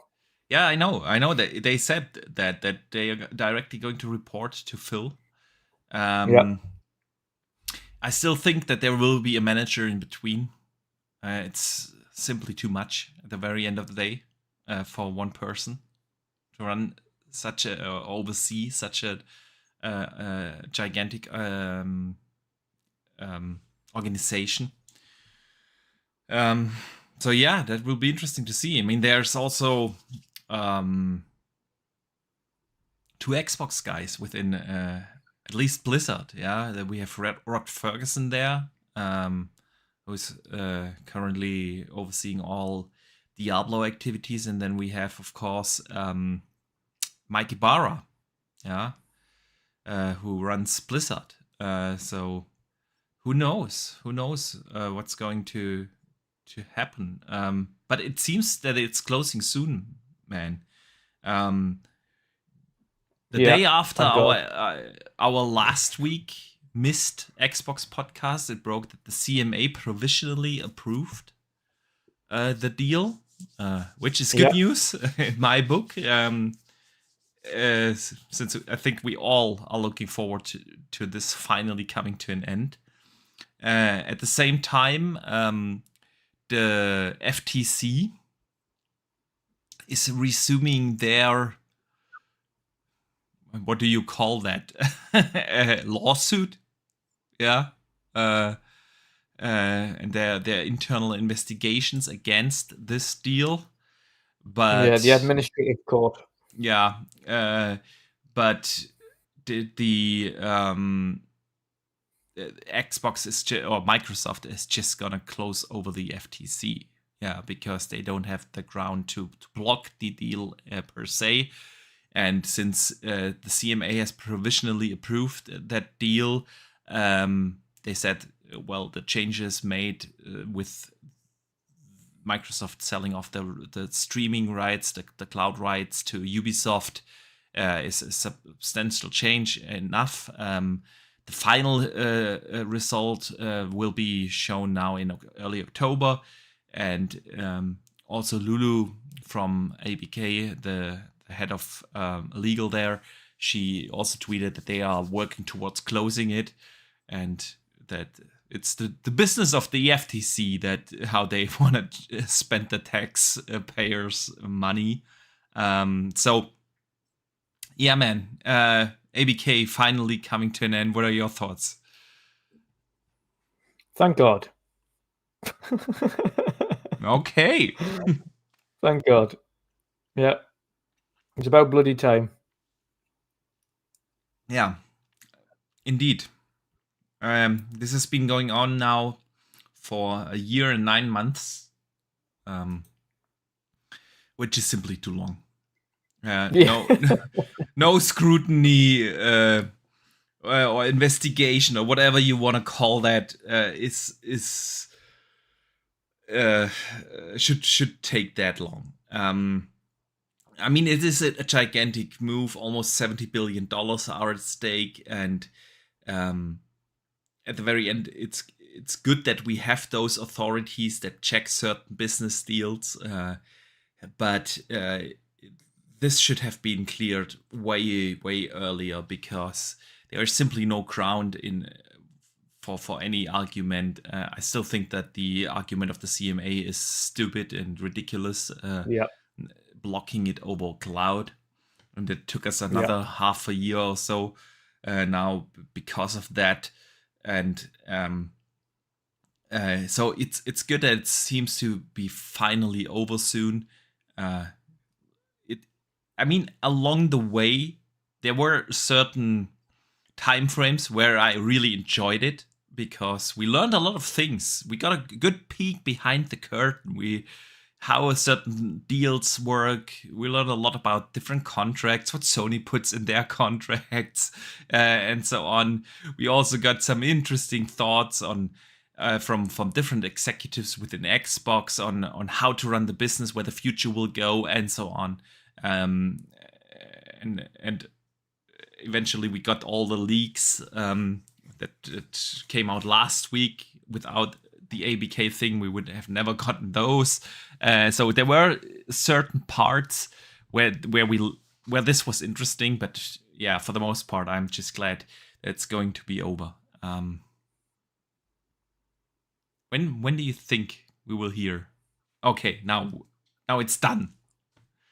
By the end of October. End of October, yeah, that seems about right.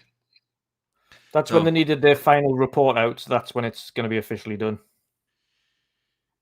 It doesn't mean that it's officially done by that. It does only mean that the roadblocks are out of the way. But yeah, that's what I meant.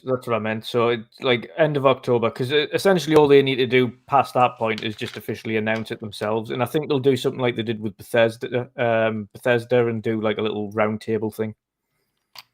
Yeah, I think so too, that they will do that. But that they will do that once they really officially have signed every contract and everything. And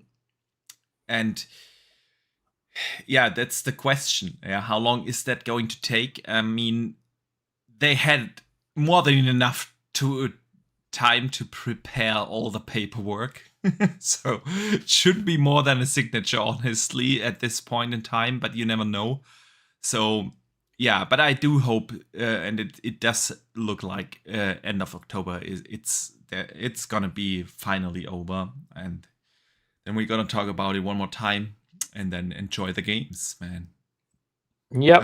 Thank God. Drawn TJ sends in $2 super chat and says October 8th. Yeah, October 8th is the date where the CMA have to give their final conclusion. Again, I don't know if that's the point in time where all the paperwork is done then, but that's when all the roadblocks are out of the way. So yeah, man, let's move over and talk about some games because there's a lot of stuff also going on the gaming side of things, and not just personnel and staffing of CEOs. Cyberpunk, we touched upon that earlier, is out now. I haven't played it yet.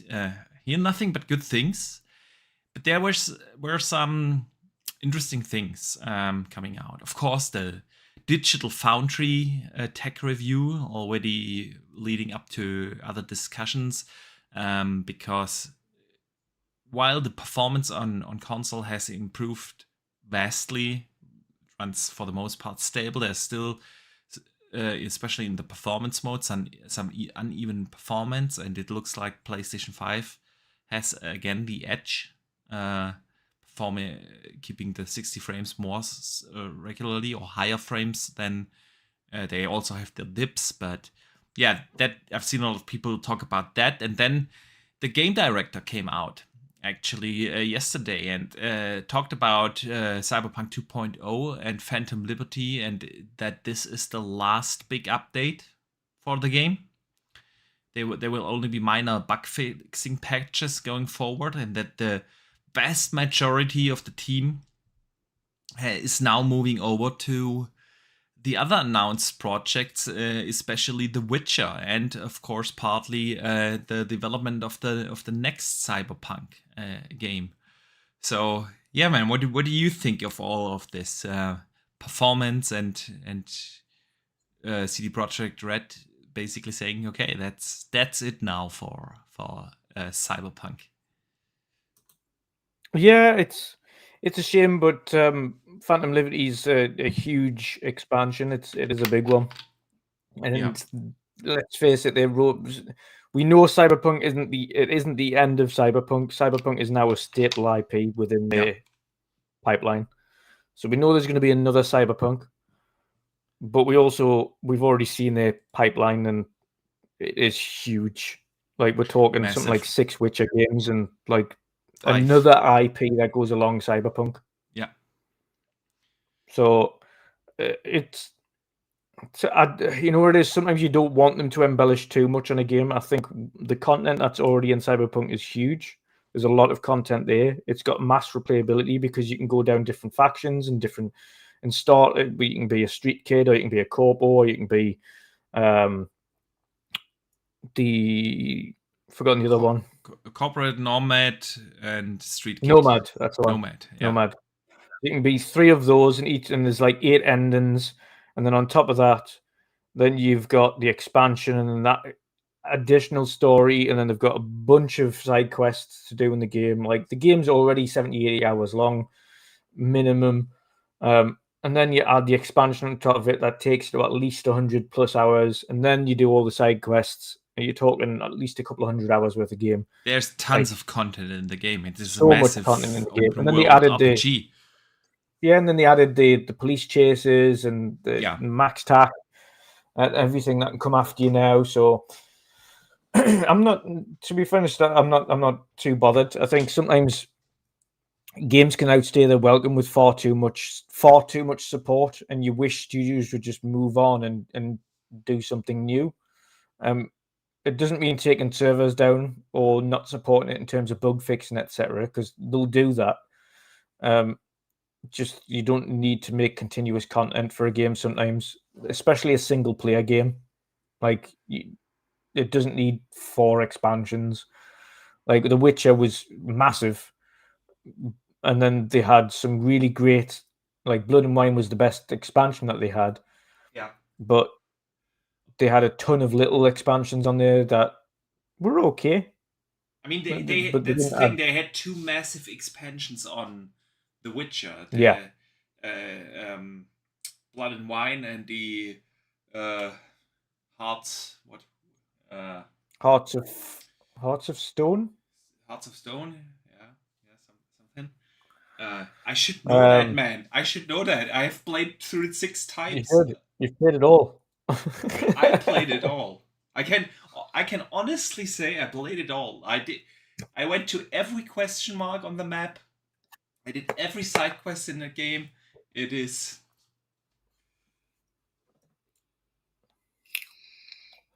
So Yeah, yeah, but it doesn't bother me that they're ending the official expansion support with only one expansion. That they got Idris Elba back in for crying out loud alongside Keanu Reeves, so it's not all bad.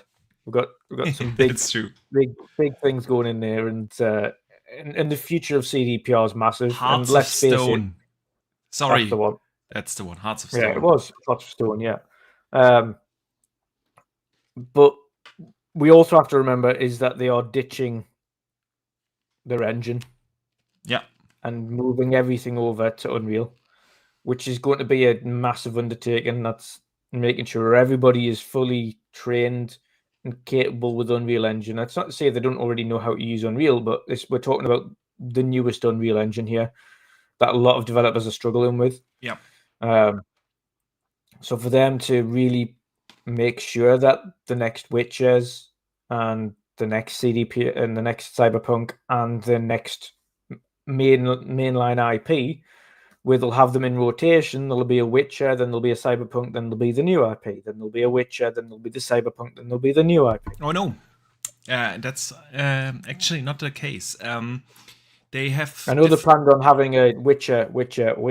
They said they will release the next Witcher trilogy with 3 years apart. Cyberpunk is a separate team, and for the MMO Witcher and the spin-off, they have 2 separate studios actually. They founded one in somewhere in the US. The other one is still here in Europe. But yeah, I do agree with the engine more though. the mainline ones as opposed to the spin-offs, like because we know the Witcher trilogy. Yeah, they will release back to back basically. Yeah, well, yeah, they said once every 3 years, didn't they? Yeah. Yeah, so that's what I'm saying. So you'd have a Witcher, and then the next year you'd potentially have the Cyberpunk. Okay. And then the next year you'd have the new IP, and then the next year you'd have the Witcher again. Yeah. And that would be the trilogy follow-on. A bit like a few of the studios do here. Like obviously usually you've got that with like Forza. You usually have the Forza Motorsport, then you have the Forza Horizon, and you have the Forza Motorsport, then it gives them a little bit of break in between each one to be able to roll out. I think that's kind of the pipeline that they're hoping for. So it gives each team at least 3 years between to get the next game rolling. And once they've got used to the pipeline and the way the game's managed and all the assets are there, then it becomes a lot easier to create the follow-ons and the sequels and so on and so forth. Agreed. To touch real quick upon your engine argument, I'm still a little torn whether it's a good thing that they move over to Unreal or not. While Unreal 5 is a very powerful engine, and I totally understand it that you want to kind of move over to a more industry standard engine. It makes hiring way easier, it makes compatibility way more easier. The Red engine, especially in Cyberpunk. I mean, look at Cyberpunk. It's a 3-year-old game now. Yeah. Yeah. And it is still probably the best looking game out there.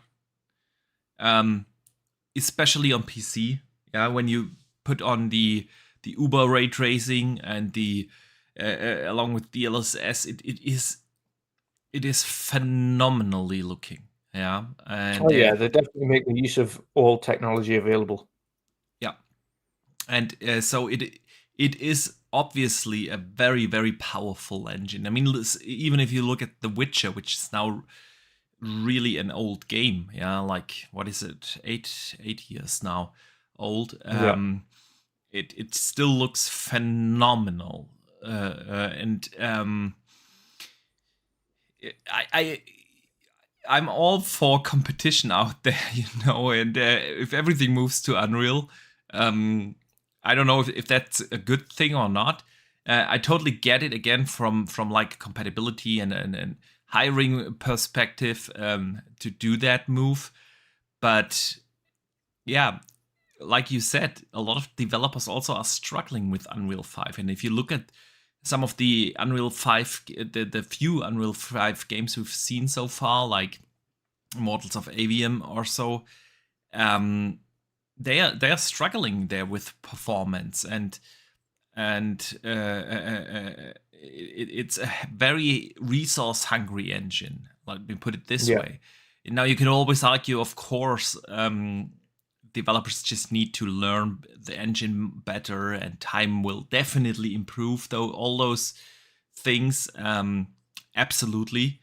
But at the same time, the Red engine is a phenomenal one, and CD Projekt Red was like really one of those studios that could pull that off. There are not that many studios out there, or even publishers out there. Yeah, there's EA with the Frostbite engine, which is a very powerful engine. And capable engine. You have the Snowdrop engine over at Ubisoft, and then you have maybe the Cry engine over at Crytek. But that's about it in terms of in-house, powerhouse engines. And so, yeah, only time will tell. It could be here completely wrong.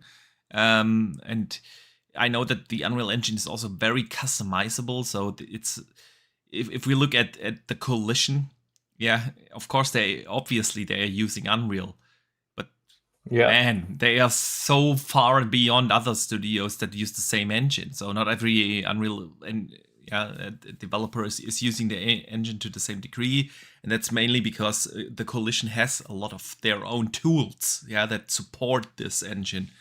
And if CD Projekt Red can pull something off like that, obviously the next Witcher and so on are going to be stunning looking games. But Dustin Lambert in the chat says, Forza Tech, right? Yeah, agree. Totally agree. Forza Tech is obviously moving beyond the racing genre with Fable, and what we've seen so far from Fable absolutely looks phenomenal. There are other engines, but we see less and less. Yeah, that's what I'm saying. You can also bring up id engine, obviously. We now know that the next Doom is gonna run on id 8, man.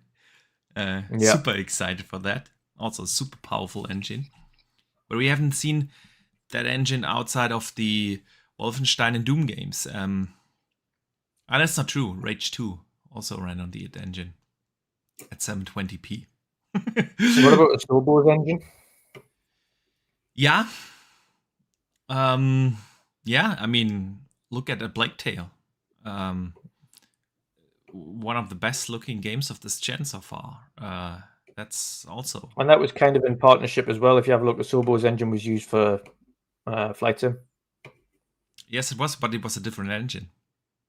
It was a mixture. That was a hybrid engine, that one.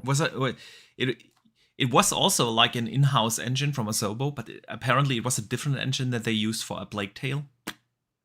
I don't know how different or whatnot, but can you imagine making two engines, one that powers Flight Sim and then the other that looks as good as it does on A Plague's Tale? That's just insane. Yeah, bro. It's insane. So yeah, on Cyberpunk, like you said, you don't need for a single player game like dozens of expansions. And I think Phantom Liberty should have been a little bit closer to launch. We are now 3 years after the release where we get the expansion, which is cool. I'm really looking forward to play it. But it makes sense to then call it a day and just move on to your next project after such a long time. So Yeah. now that we are on the subject, when do you expect that we see The Witcher? The next Oof. Witcher.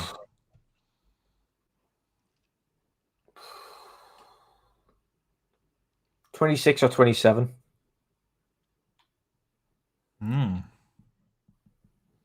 26. Yeah. Probably sounds about right. We could see the reveal in 26. And then maybe 27 release. It's 4 years from now. Could be, man. Yeah. Could be. I cannot wait for that.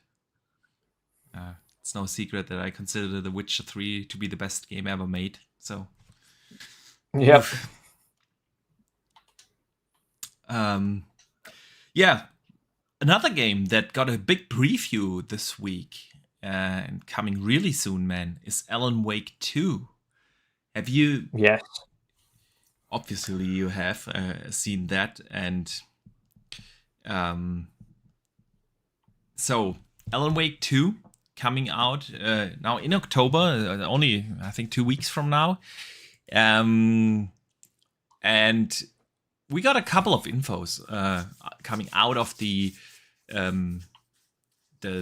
previews. Alan Wake 2, Remedy said it was built for 30 FPS, but they will have a solid performance mode as well, running the game at 60 on consoles. Yeah. So, what do you think? Good thing? Yeah, absolutely. It's great that they've said themselves they didn't realize, well, they didn't know they would be able to, which is why they went for 30. Yeah. And turns out that they were able to create a performance mode, although they did state the ambience and the lighting and everything like that, which is the 30 frames. Like, if you want the true feel of what that game should be in terms of the lighting effects and everything that they've put into it, that's 30. But there is a performance mode now. How different that looks and how much that detracts from the visual aspect of it and detracts from the atmosphere of the game is another thing. Yeah. But at least they're providing that, and they're saying, listen, we prefer you to play the 30 because that's where the atmosphere is. That's where all the cool lighting features are, and how gritty the game looks is why it's at 30.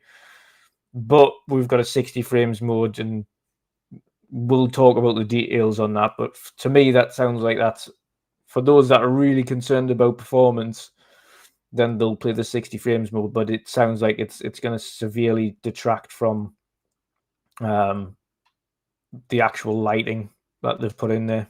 Yeah. I felt like it was the most weird announcement of something that you should actually be proud of. So, like, hey, usually people come out, hey, we give you the option, play it at the best visual settings at 30, and then for those who love performance, we have the performance mode. And they were more like, yeah, there will be a performance mode, but actually, the thing you should be excited about is the 30 FPS, you know? Like, we put it in there, but it was like the most weird announcement of something where you should actually be proud of. So, yeah, I'm looking forward to the game. I mean, like you said, Alan Wake is a game that heavily relies on atmosphere. Yeah, the atmosphere in that game is basically what is the selling point for the game. And with that, you kind of want like good lighting, you know, you want lots of details. From the gameplay snippets that we've seen, you know, there are a lot of scenes with like fog where you want to have that volumetric lighting and volumetric effects, and they are resource hungry. They are definitely resource hungry. So we shall see in which mode I'll be playing it. Usually I always play 60 if 60 is available. I know you're a little different there, but for me, like, there is just a difference that you can feel. It just feels better to play at 60 than in 30. Now, the game not being like well, there is action in it, but it's not an action game per se. It's more like a atmospheric thriller kind of game. Yeah. It really depends because like they made it sound they are not excited about the performance mode. That was very obvious. So we shall see, man. We shall see. Something else that they said is really interesting to me. And that is about the Remedy connected universe. Yeah. So they want to start like the Remedy connected universe, kind of like the Marvel universe that is connected and others out there. And they said this. Well, it's a really simple division. The Remedy connected universe includes the titles that we own.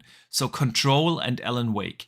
Of our past games, Quantum Break was from the get-go, since it was created for Microsoft and they own it.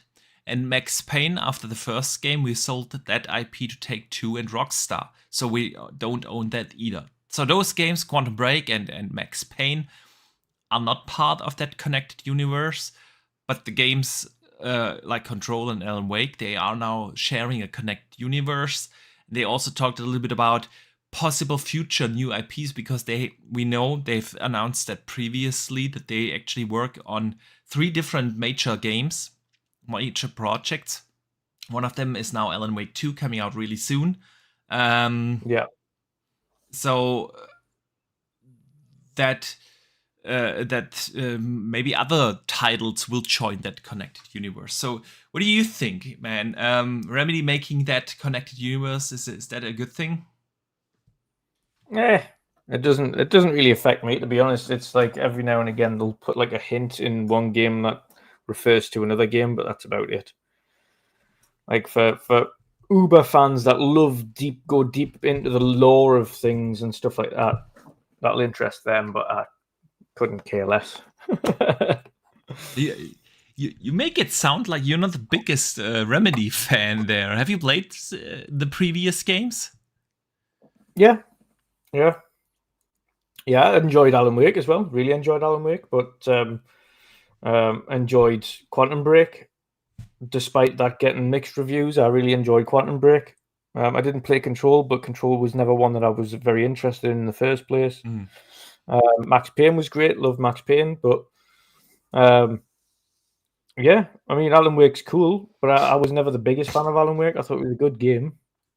It's not one that I was like jumping out to get when they announced the remaster. It's not one I'm jumping out to get for this one. It looks good, but it's not top of the priorities for me anyway. Well,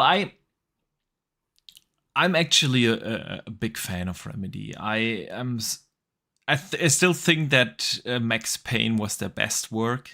And maybe it's just a certain nostalgia factor now for me. But Alan Wake 1 and 2 were absolutely awesome. The third one was also a very, very good game. No, don't get me wrong. But it wasn't Max Payne anymore. Yeah. Then Quantum Break, honestly, I loved that game. I thought it was better than Control. I had more fun. To me, I had more fun playing Quantum Break than Control. Not that Control was bad, but I think out of the Remedy games, that was their weakest. Honestly, I know a lot. People will disagree here, and that's totally fine. But I thought the story was super weird in Control, and they had some cool things going on with the powers. There were some really cool mechanics, but they grew boring for me, at least, relatively quickly. So Control, I think, was a good game, but it was the weakest of the Remedy games. And Alan Wake surprised me. I missed that when it came out. I was like, I'm not sure if that's for me. So I played it relatively late, I think 4 or 5 years after it came out, and I'm glad I went back Yeah. and played it because I loved it, and it was like a super special experience, something different, you know. And that's what I like about Remedy games. They are just different than your average shooter out there. Even Quantum Break, if you look at that game, it's just different game. They always have like these certain mechanics, the certain ways how they tell the story. It's just different, and I love that. I love the diversity that Remedy games bring in, and so yeah, man, I'm really looking forward to Alan Wake. It's just again such a timing thing with October Madness, Forza coming out a few days before that, and then we have also Assassin's Creed coming the week after, and then Spider-Man, and so. But I will definitely play that this year, and I cannot wait, man. For sure. So yeah, then let's move on from Alan Wake real quick. And I thought, since we missed last week, do we talk about these gigantic leaks that happened last week this week? But I think we also talked about that on your podcast. So and by now it's basically old news, so I don't want to talk about the leaks per se, but now that we have digested all of that, all of those Xbox news, and having talked about a lot of the future for PlayStation earlier in the show, with Jim being gone, them not having like a proper roadmap, and there's just this disconnect in between the fan base and PlayStation. I wanted to talk to you a little bit about the Xbox future. Now that we have digested it and maybe gathered our thoughts, we probably know, at least for a good part of the next 2-3 years, what is coming. There's not gonna be a mid-gen upgrade console, but basically a slim console for the Series X coming with a little bit bigger hard drive. We learned basically the entire Bethesda roadmap, for the next few years. But we also know, since Xbox had their showcases each year, and we also know, for the most part, the roadmap of the quote-unquote classic Xbox game studios, the 15 Xbox studios that Xbox has that are not part of Bethesda and ZeniMax. And so we know about Fable, we know, of course, that Gear 6 is coming. We know State of Decay 3. We know Hellblade is coming, and so on. So we know about South of Midnight. We know about Clockwork Orange. Not Clockwork Orange, Clockwork Revolution, and all those games, you know. So when you look now at the future of Xbox, and basically we know a new controller is coming, a Slim is coming, no mid-gen upgrade on the hardware side of things, and we have this incredible lineup of games. Indiana Jones coming sooner than we thought. We have a new Doom coming with running in a new engine, and so on. How do you feel about the roadmap of Xbox, and what do you miss or wish more of? So let's hear your thoughts, man. God, the roadmap of Xbox is absolutely packed, and it's just about for me now. It's just about consistency and the cadence of release time frames. Can they remain a consistent release schedule? Can they get these games out now, starting next year, or at least starting this year with Starfield, followed by Forza, and then the beginning of next year, potentially Hellblade or Avowed, followed by whatever else they've got. Towerborn, of course, in there, Towerborn, yeah. and then Avowed, Hellblade. Avowed or Hellblade, yeah. So we've got at least 3 there, and potentially Indiana Jones might sneak in there next year as well. How cool would that be? I mean, Todd Howard said, yeah, when he was asked about Indiana Jones to the interviewer from Giant Bomb, that, yeah, they will definitely have next year more to talk about. So, yeah, yeah. So, yeah, the release. I mean, the pipeline for Xbox is in stark contrast to the Sony one. It's the complete opposite. It is absolutely packed. And now we know the Bethesda pipeline, and that's absolutely ram packed. You've got Xbox Studios, which is just filled to the brim with countless things going off into the distance, including the likes of Outer Worlds 2, which people forget all the time. And right, I forgot about that too. Yeah. yeah, and State of Decay 3, and then Avowed, and then other things, because we know Obsidian, outside of just outside of Avowed and Outer Worlds, have another project as well, which is unannounced. So we know they're working on 3 games, and then Obsidian is a powerhouse studio. I'm always yeah, saying that they are basically Insomniac, for Microsoft. When you look at that pipeline with Outer Worlds 2, Avowed, and the other yet to be revealed, and we all hope it's Fallout, New Vegas 2. Yeah. yeah.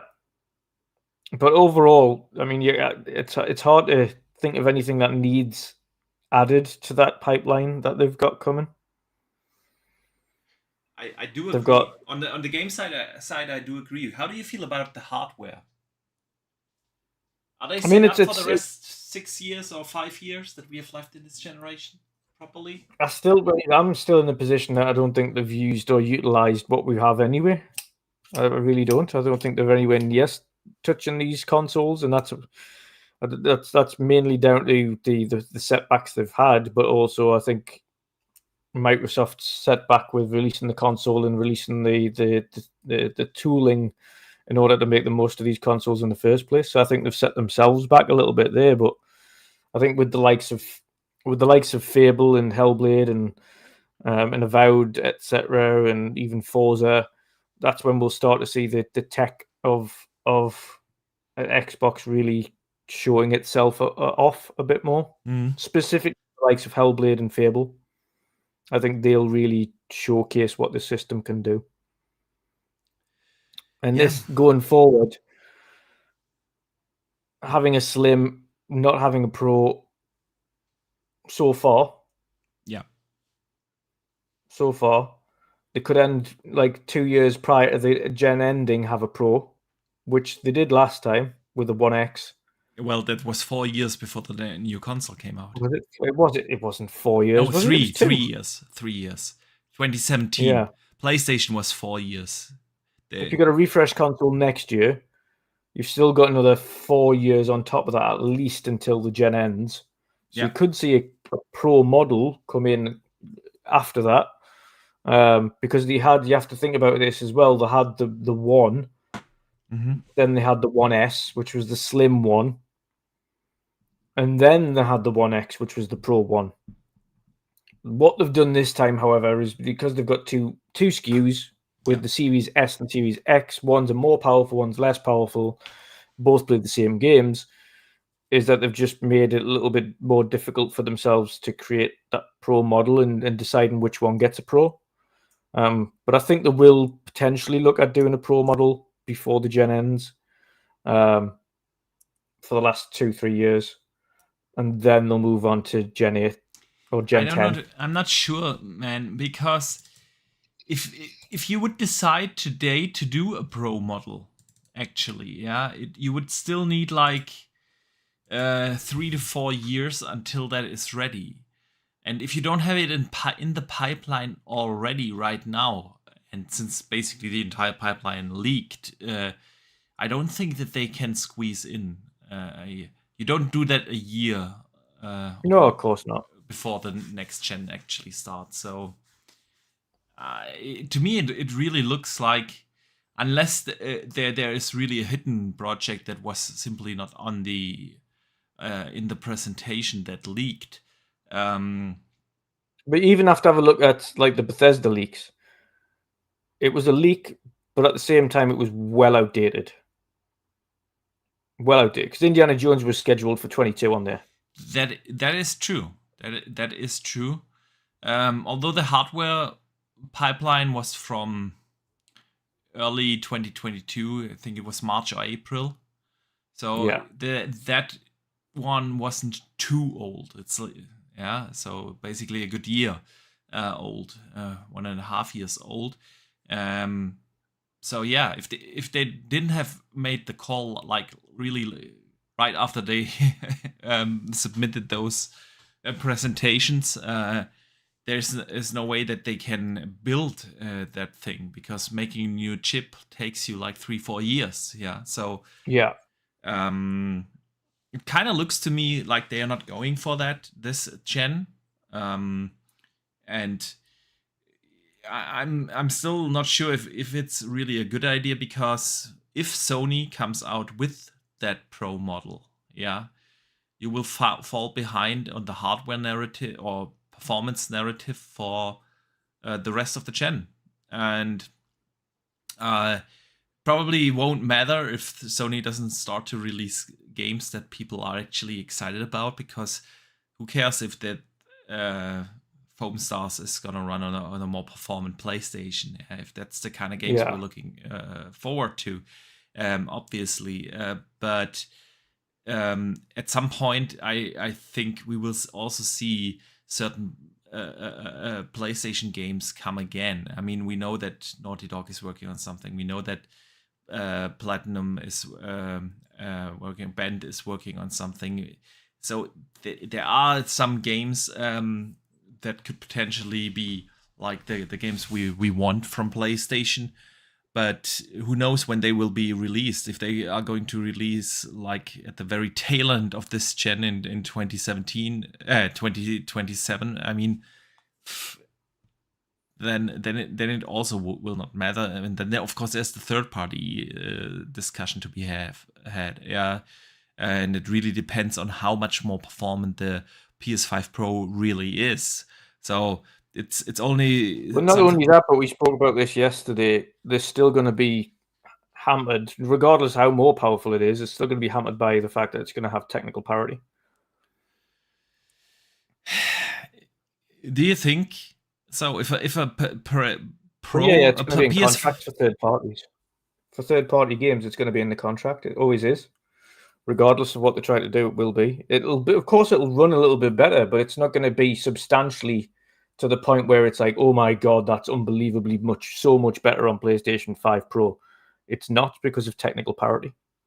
Yeah, well, that really depends on what the PlayStation 5 Pro has to offer. I mean, if you look like the difference in between the base PS4 and the PS4 Pro, that was rather lackluster if you compare the power of the Xbox One and the One X. That was a substantial upgrade. So it really depends on where PlayStation is going to position the PS5 Pro. Yeah, and I don't think that we will see like parity in between PS5 Pro and Xbox Series X. I just don't. There will be always parity, more or less,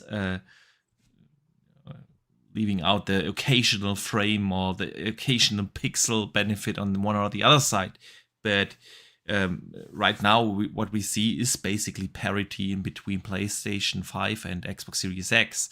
That will remain, but not towards the Pro model. I just don't see that. So yeah, it's an interesting thing to see where Xbox will go there. But I think, given that Xbox simply has such an amazing pipeline and they have such a fantastic value in gaming with Game Pass, and if they can support that Game Pass offer with the promise of 3-4 blockbuster games a year, then yeah, we shall see if the power narrative really matters, or if content is more key. Because I also feel like the pro models are more like for the hardcore fans. The normies won't care, and that's simply the vast majority who buys the games. And if the value is simply better on one or the other side, yeah, we shall see if this will change. But yeah, the future of Xbox, man, has never looked brighter, and I think that's the exciting part about all of this and all of those discussions. So, but yeah, man, we are already more than 2 hours into the show, so I think it's time for our community questions, man. Yes. And this week we have some good ones, some really good ones. Each and every Wednesday, people write in and send us the community questions. So even if you won't be able to make it live here, we can still or will still cover some of your questions and topics. And we have a couple of really good ones this year. Ometoni sends in a question and asks, for hardcore gamers, discussing gaming can be awkward with family, friends, or coworkers that are non-gamers or even casuals.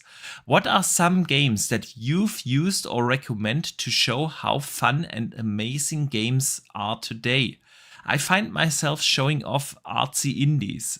What are your recommendations?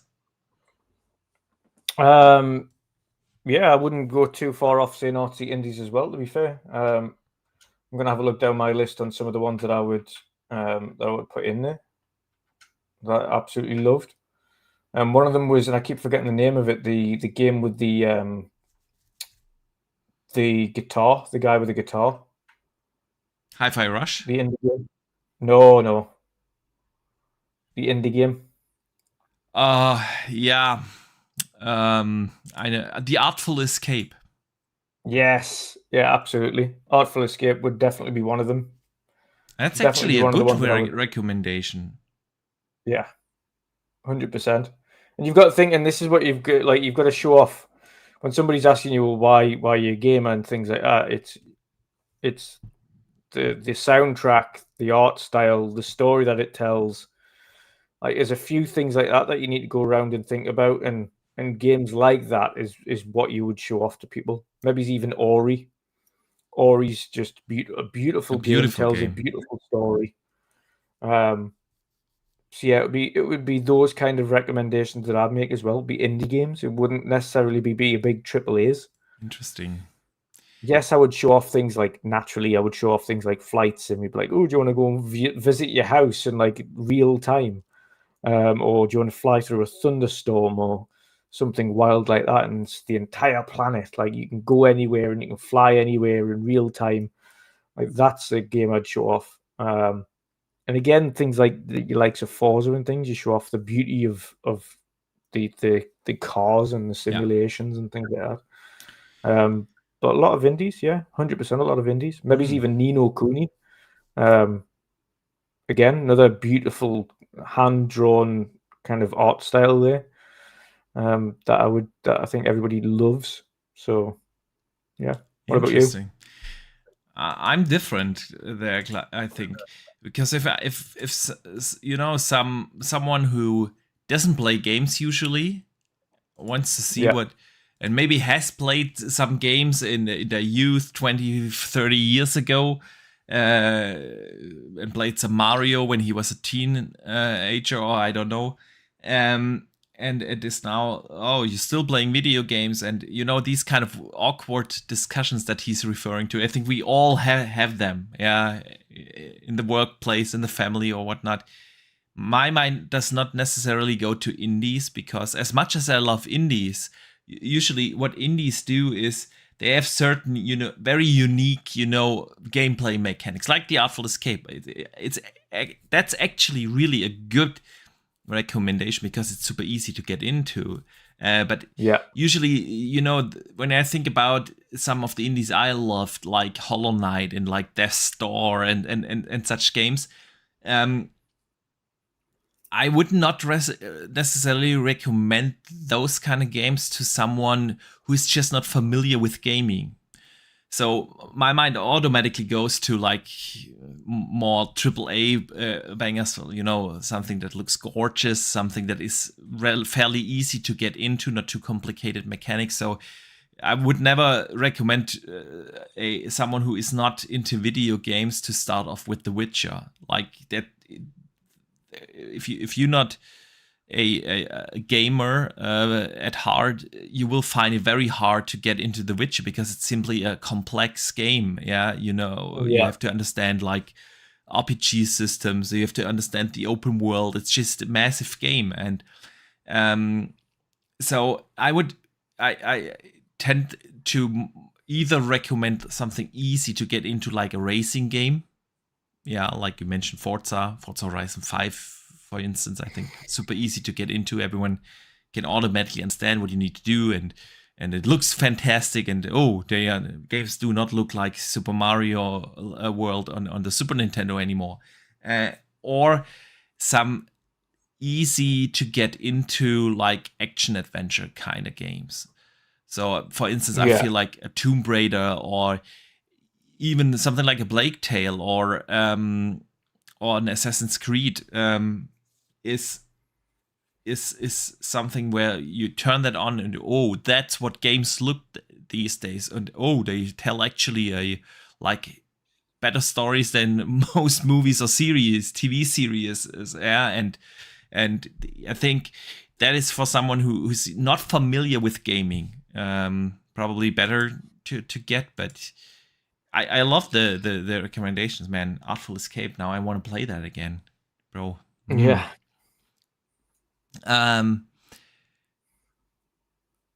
C Money writes in and asks this question: what is something that Xbox didn't leak last week that you wish they did?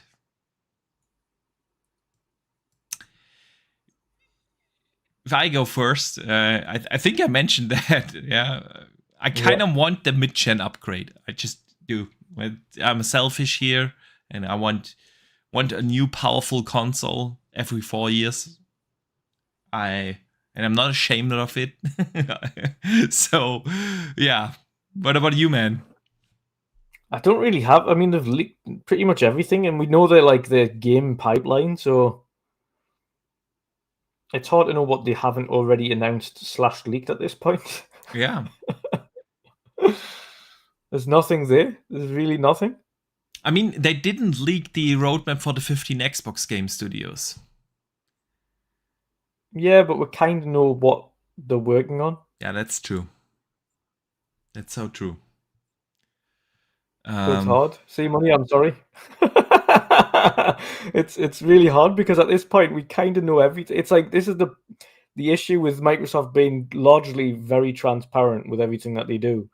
Is that we've got this huge roadmap that we're very well aware of, and the only thing that's leaked that has come as a surprise was the hardware roadmap, and now we've got a good understanding of what that probably is. Yeah. Including a handheld and a cloud device and a hybrid next-gen console at 2028. And so, yeah, and a new controller with haptics. So I think everything's leaked now. That's true. The only thing that hasn't leaked is like next year's show. True that. That's going to be a very interesting one. Or a release date or release timeframes for some of these big games. Absolutely. Man, next year's Xbox showcase is going to be a super interesting one. Because now we know that... It's all about release dates now. Yeah. It's essentially all about release dates. It's all about release dates. Almost all the games that have been announced in 2020 are now 6+ years in development, 5-6 years at least. Yeah, some of them even longer. I mean, Fable next year, it will be 7 years in development, right? So, that's insane. And so, yeah, potentially there's gonna be like State of Decay 3, Indiana Jones, there's Doom, There's Gears is about to be announced. Yeah, there's just so much stuff for next year that could potentially be there. It's gonna be a really interesting one, man. Already super excited for that. Matt Hillier, Pyro, our friend Pyro, sends in a question. Top 5 games and franchises that grabbed you and became a near obsession constantly you find yourself thinking about. His are Conker's Bad Fur Day, Final Fantasy XII, Cassette Beasts, Kingdom Hearts, and Yu-Gi-Oh! So man, what are some of the games that got you like really obsessed and you couldn't stop thinking about them?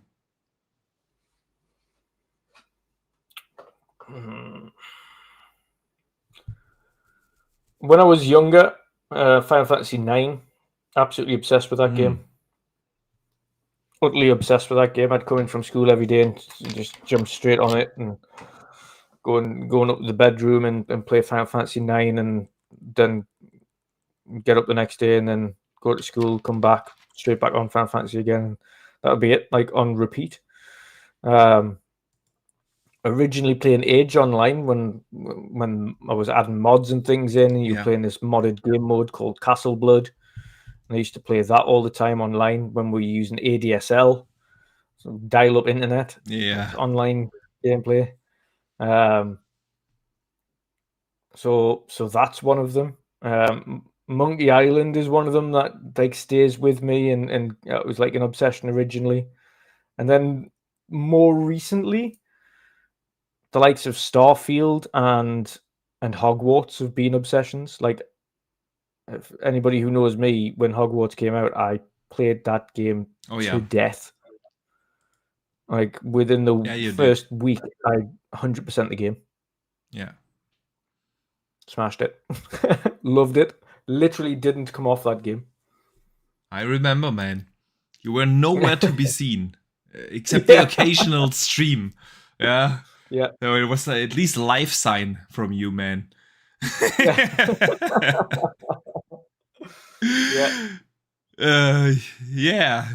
Great. What about you? Great choices. I think if we go really, really back, there have been over the years, I've been gaming since I was 5 or 6 years old, so there have been a few that stood out. I think during the Super Nintendo days, like A Link to the Past was awesome and is still an amazing game, by the way.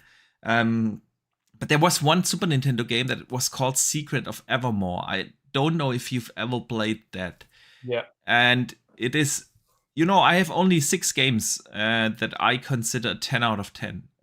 In my entire history I'm 40 years old now. I've been playing video games for 35 years.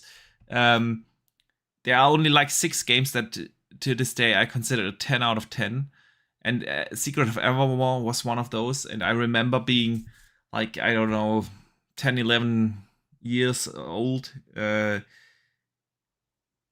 And this is still an obsession of mine. I played through that entire game every year.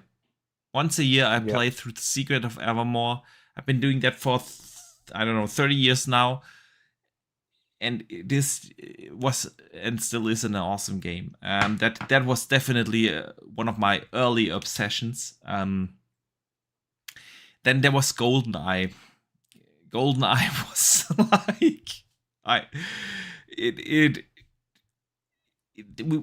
my friends and I, we played that game to death. And I mean, really, like, we were so mad that we recorded ourselves playing our games on VHS tapes back at the time, to analyze our play styles and how to figure out how to get better. And like every day after school, we raced home, did our homework, and then we met in our place, and then we played through GoldenEye, and we did that for 2 years. Also, it was like GoldenEye was definitely an obsession of mine. And then there was Diablo 2. I don't know how much time I spent in that game. That very unhealthy amount of time. Definitely. Diablo 3, then a little later. Also, Skyrim and Minecraft. Actually, Minecraft, especially when that was first getting big. God, I was obsessed with Minecraft. Massively. I never really played it. I recently started, like a couple of weeks ago, I started actually for the first time playing it a little because my kids want to especially my oldest son, he's 7 years old now. Everyone is playing Minecraft at school. Daddy, I want to play it too. And I was like, oh, okay, sure, go ahead. But I had no idea what to do in the game, so I booted it up for the first time, and I found it really awkward. Like, it looks like shit. There's really no explanation Nope. on what to do and how it works. And yeah, not for me, the game, but my son loves it, man.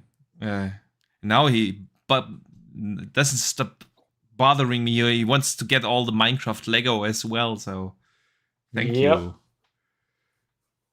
It's no, I got a massive obsession with it, and it was just a case of everyone was just chilling in a party, and everyone was creating their own things. You had a server where, like, I had a base like on this one island, and I was digging and doing all my things and constructing, and then my friend was miles away on a different island, and you used to travel to each other's kind of builds and see what everyone was making and what they'd come up with in that time, and yeah, it was just a massive obsession. And in the meantime, you're just chilling in a party. Indeed.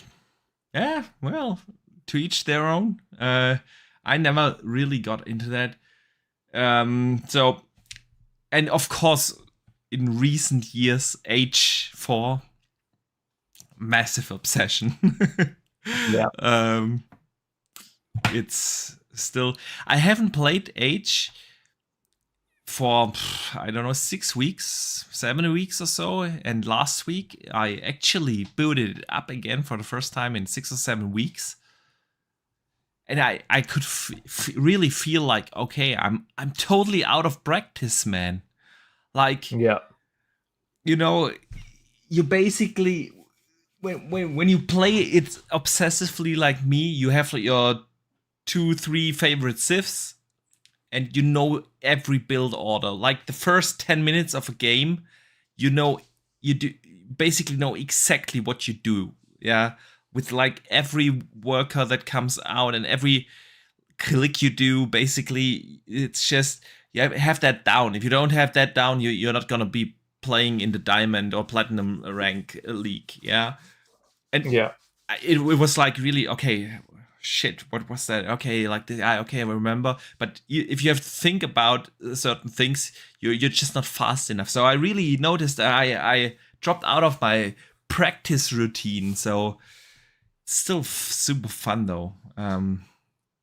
So yeah, there have been quite a few games that I consider an obsession of mine over the years. So great question though, great question, man. Sith Lord writes in and asks, when do you think we can see the first Activision games in Game Pass? And who's next? Let's talk about the game. Not long after it closes. I think so too. But I've seen a lot of people say like, oh, they're going to drop this entire library at once, and it's not going to happen. No. They'll drop like the Tony Hawk's remasters, a few of the older Call of Duty, Crash Bandicoot, maybe something like that. Trilogy, Spyro trilogy. Yeah, Spyro, exactly. Things like that. Yeah, and maybe some older Call of Duty. I was going to say maybe some of the older ones, like the entire back catalog of like 360 games and things, will just drop in automatically. Yeah, that I could see, and then they will like trickle them in because it is a great push if you can bring in like a new Call of Duty every other month or so into Game Pass. That will revive the servers. That will revive the. It doesn't make sense to drop all Call of Duties at once in there. No, and I don't think they actually can do that because, weird ass Sony contracts. But so and then they have like the newer ones like Diablo. you want to make that a highlight. Yeah, you want to put that in a certain time when you want to revive the game and we give it a new breathe, a second wind, and so we're not gonna see them all come in. But of course, with the announcement, they want to bring in something. So, and last question of the day, man. Ninja Squirrel 30 writes in. Actually, he sent in 2 questions. I'm gonna go with the first one.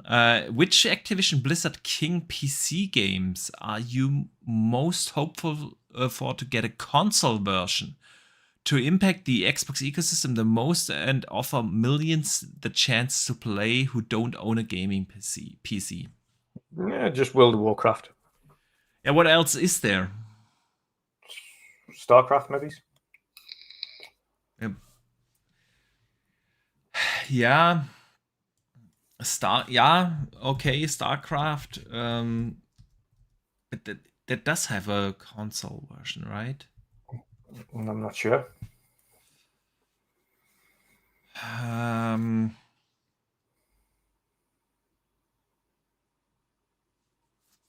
not sure. I might be mistaken here. Maybe someone in the chat knows. But yeah, StarCraft. I mean, we've seen like what they can do with H4 and H2 actually on console and bring those like more hardcore RTS games to console that can work. But they could also like just make a new one there. But yeah, I think World of Warcraft is the one that comes to mind immediately and would make probably the most sense because like the other Blizzard games, Diablo and Overwatch are already on console. The Activision games are all on console. So if you think about PC only games, it's basically one of those two. And think World of Warcraft would probably make the most sense to do a PC port. Because it's still being played. So yeah. We shall see, man. But yeah, let's come to an end here for today. It has been awesome to be back podcasting with you this week, man. After taking a break last week. And actually you did take a break for 2 weeks. So 2 weeks ago I did the show with Math. So it has been an absolute blast with you again, man. Thank you everyone who joined us here live today in the chat. Thank you so much for the super chats and of course the channel memberships. You guys are absolutely awesome. We super appreciate the support. And of course, to everyone, a big thank you who listened on the podcast services until the end of the show. You guys are awesome. And Dutch, let everyone know where they can find you and especially what you've coming up, because I think people know where to find you. Yeah. Yes. Yeah. So everywhere at Wondering Dutch, and of course on tomorrow I'll be streaming some Starfield. Thank God, be able to play some games again, and then back again next week. Streaming on Monday some games, on Wednesday the podcast, and back here again on Thursday for World of Gaming, and then another stream for gameplay on Friday next week again as well. So that's what I've got coming up. Sweet. Looking forward to it. And yeah, so again, thank you everyone for listening in, tuning in here today. We're gonna be back next week, Thursday, regular time. We will probably have a guest next week, if all things are aligned. So yeah, already looking forward to that. And other than that, I see you guys next week. And don't forget to game on.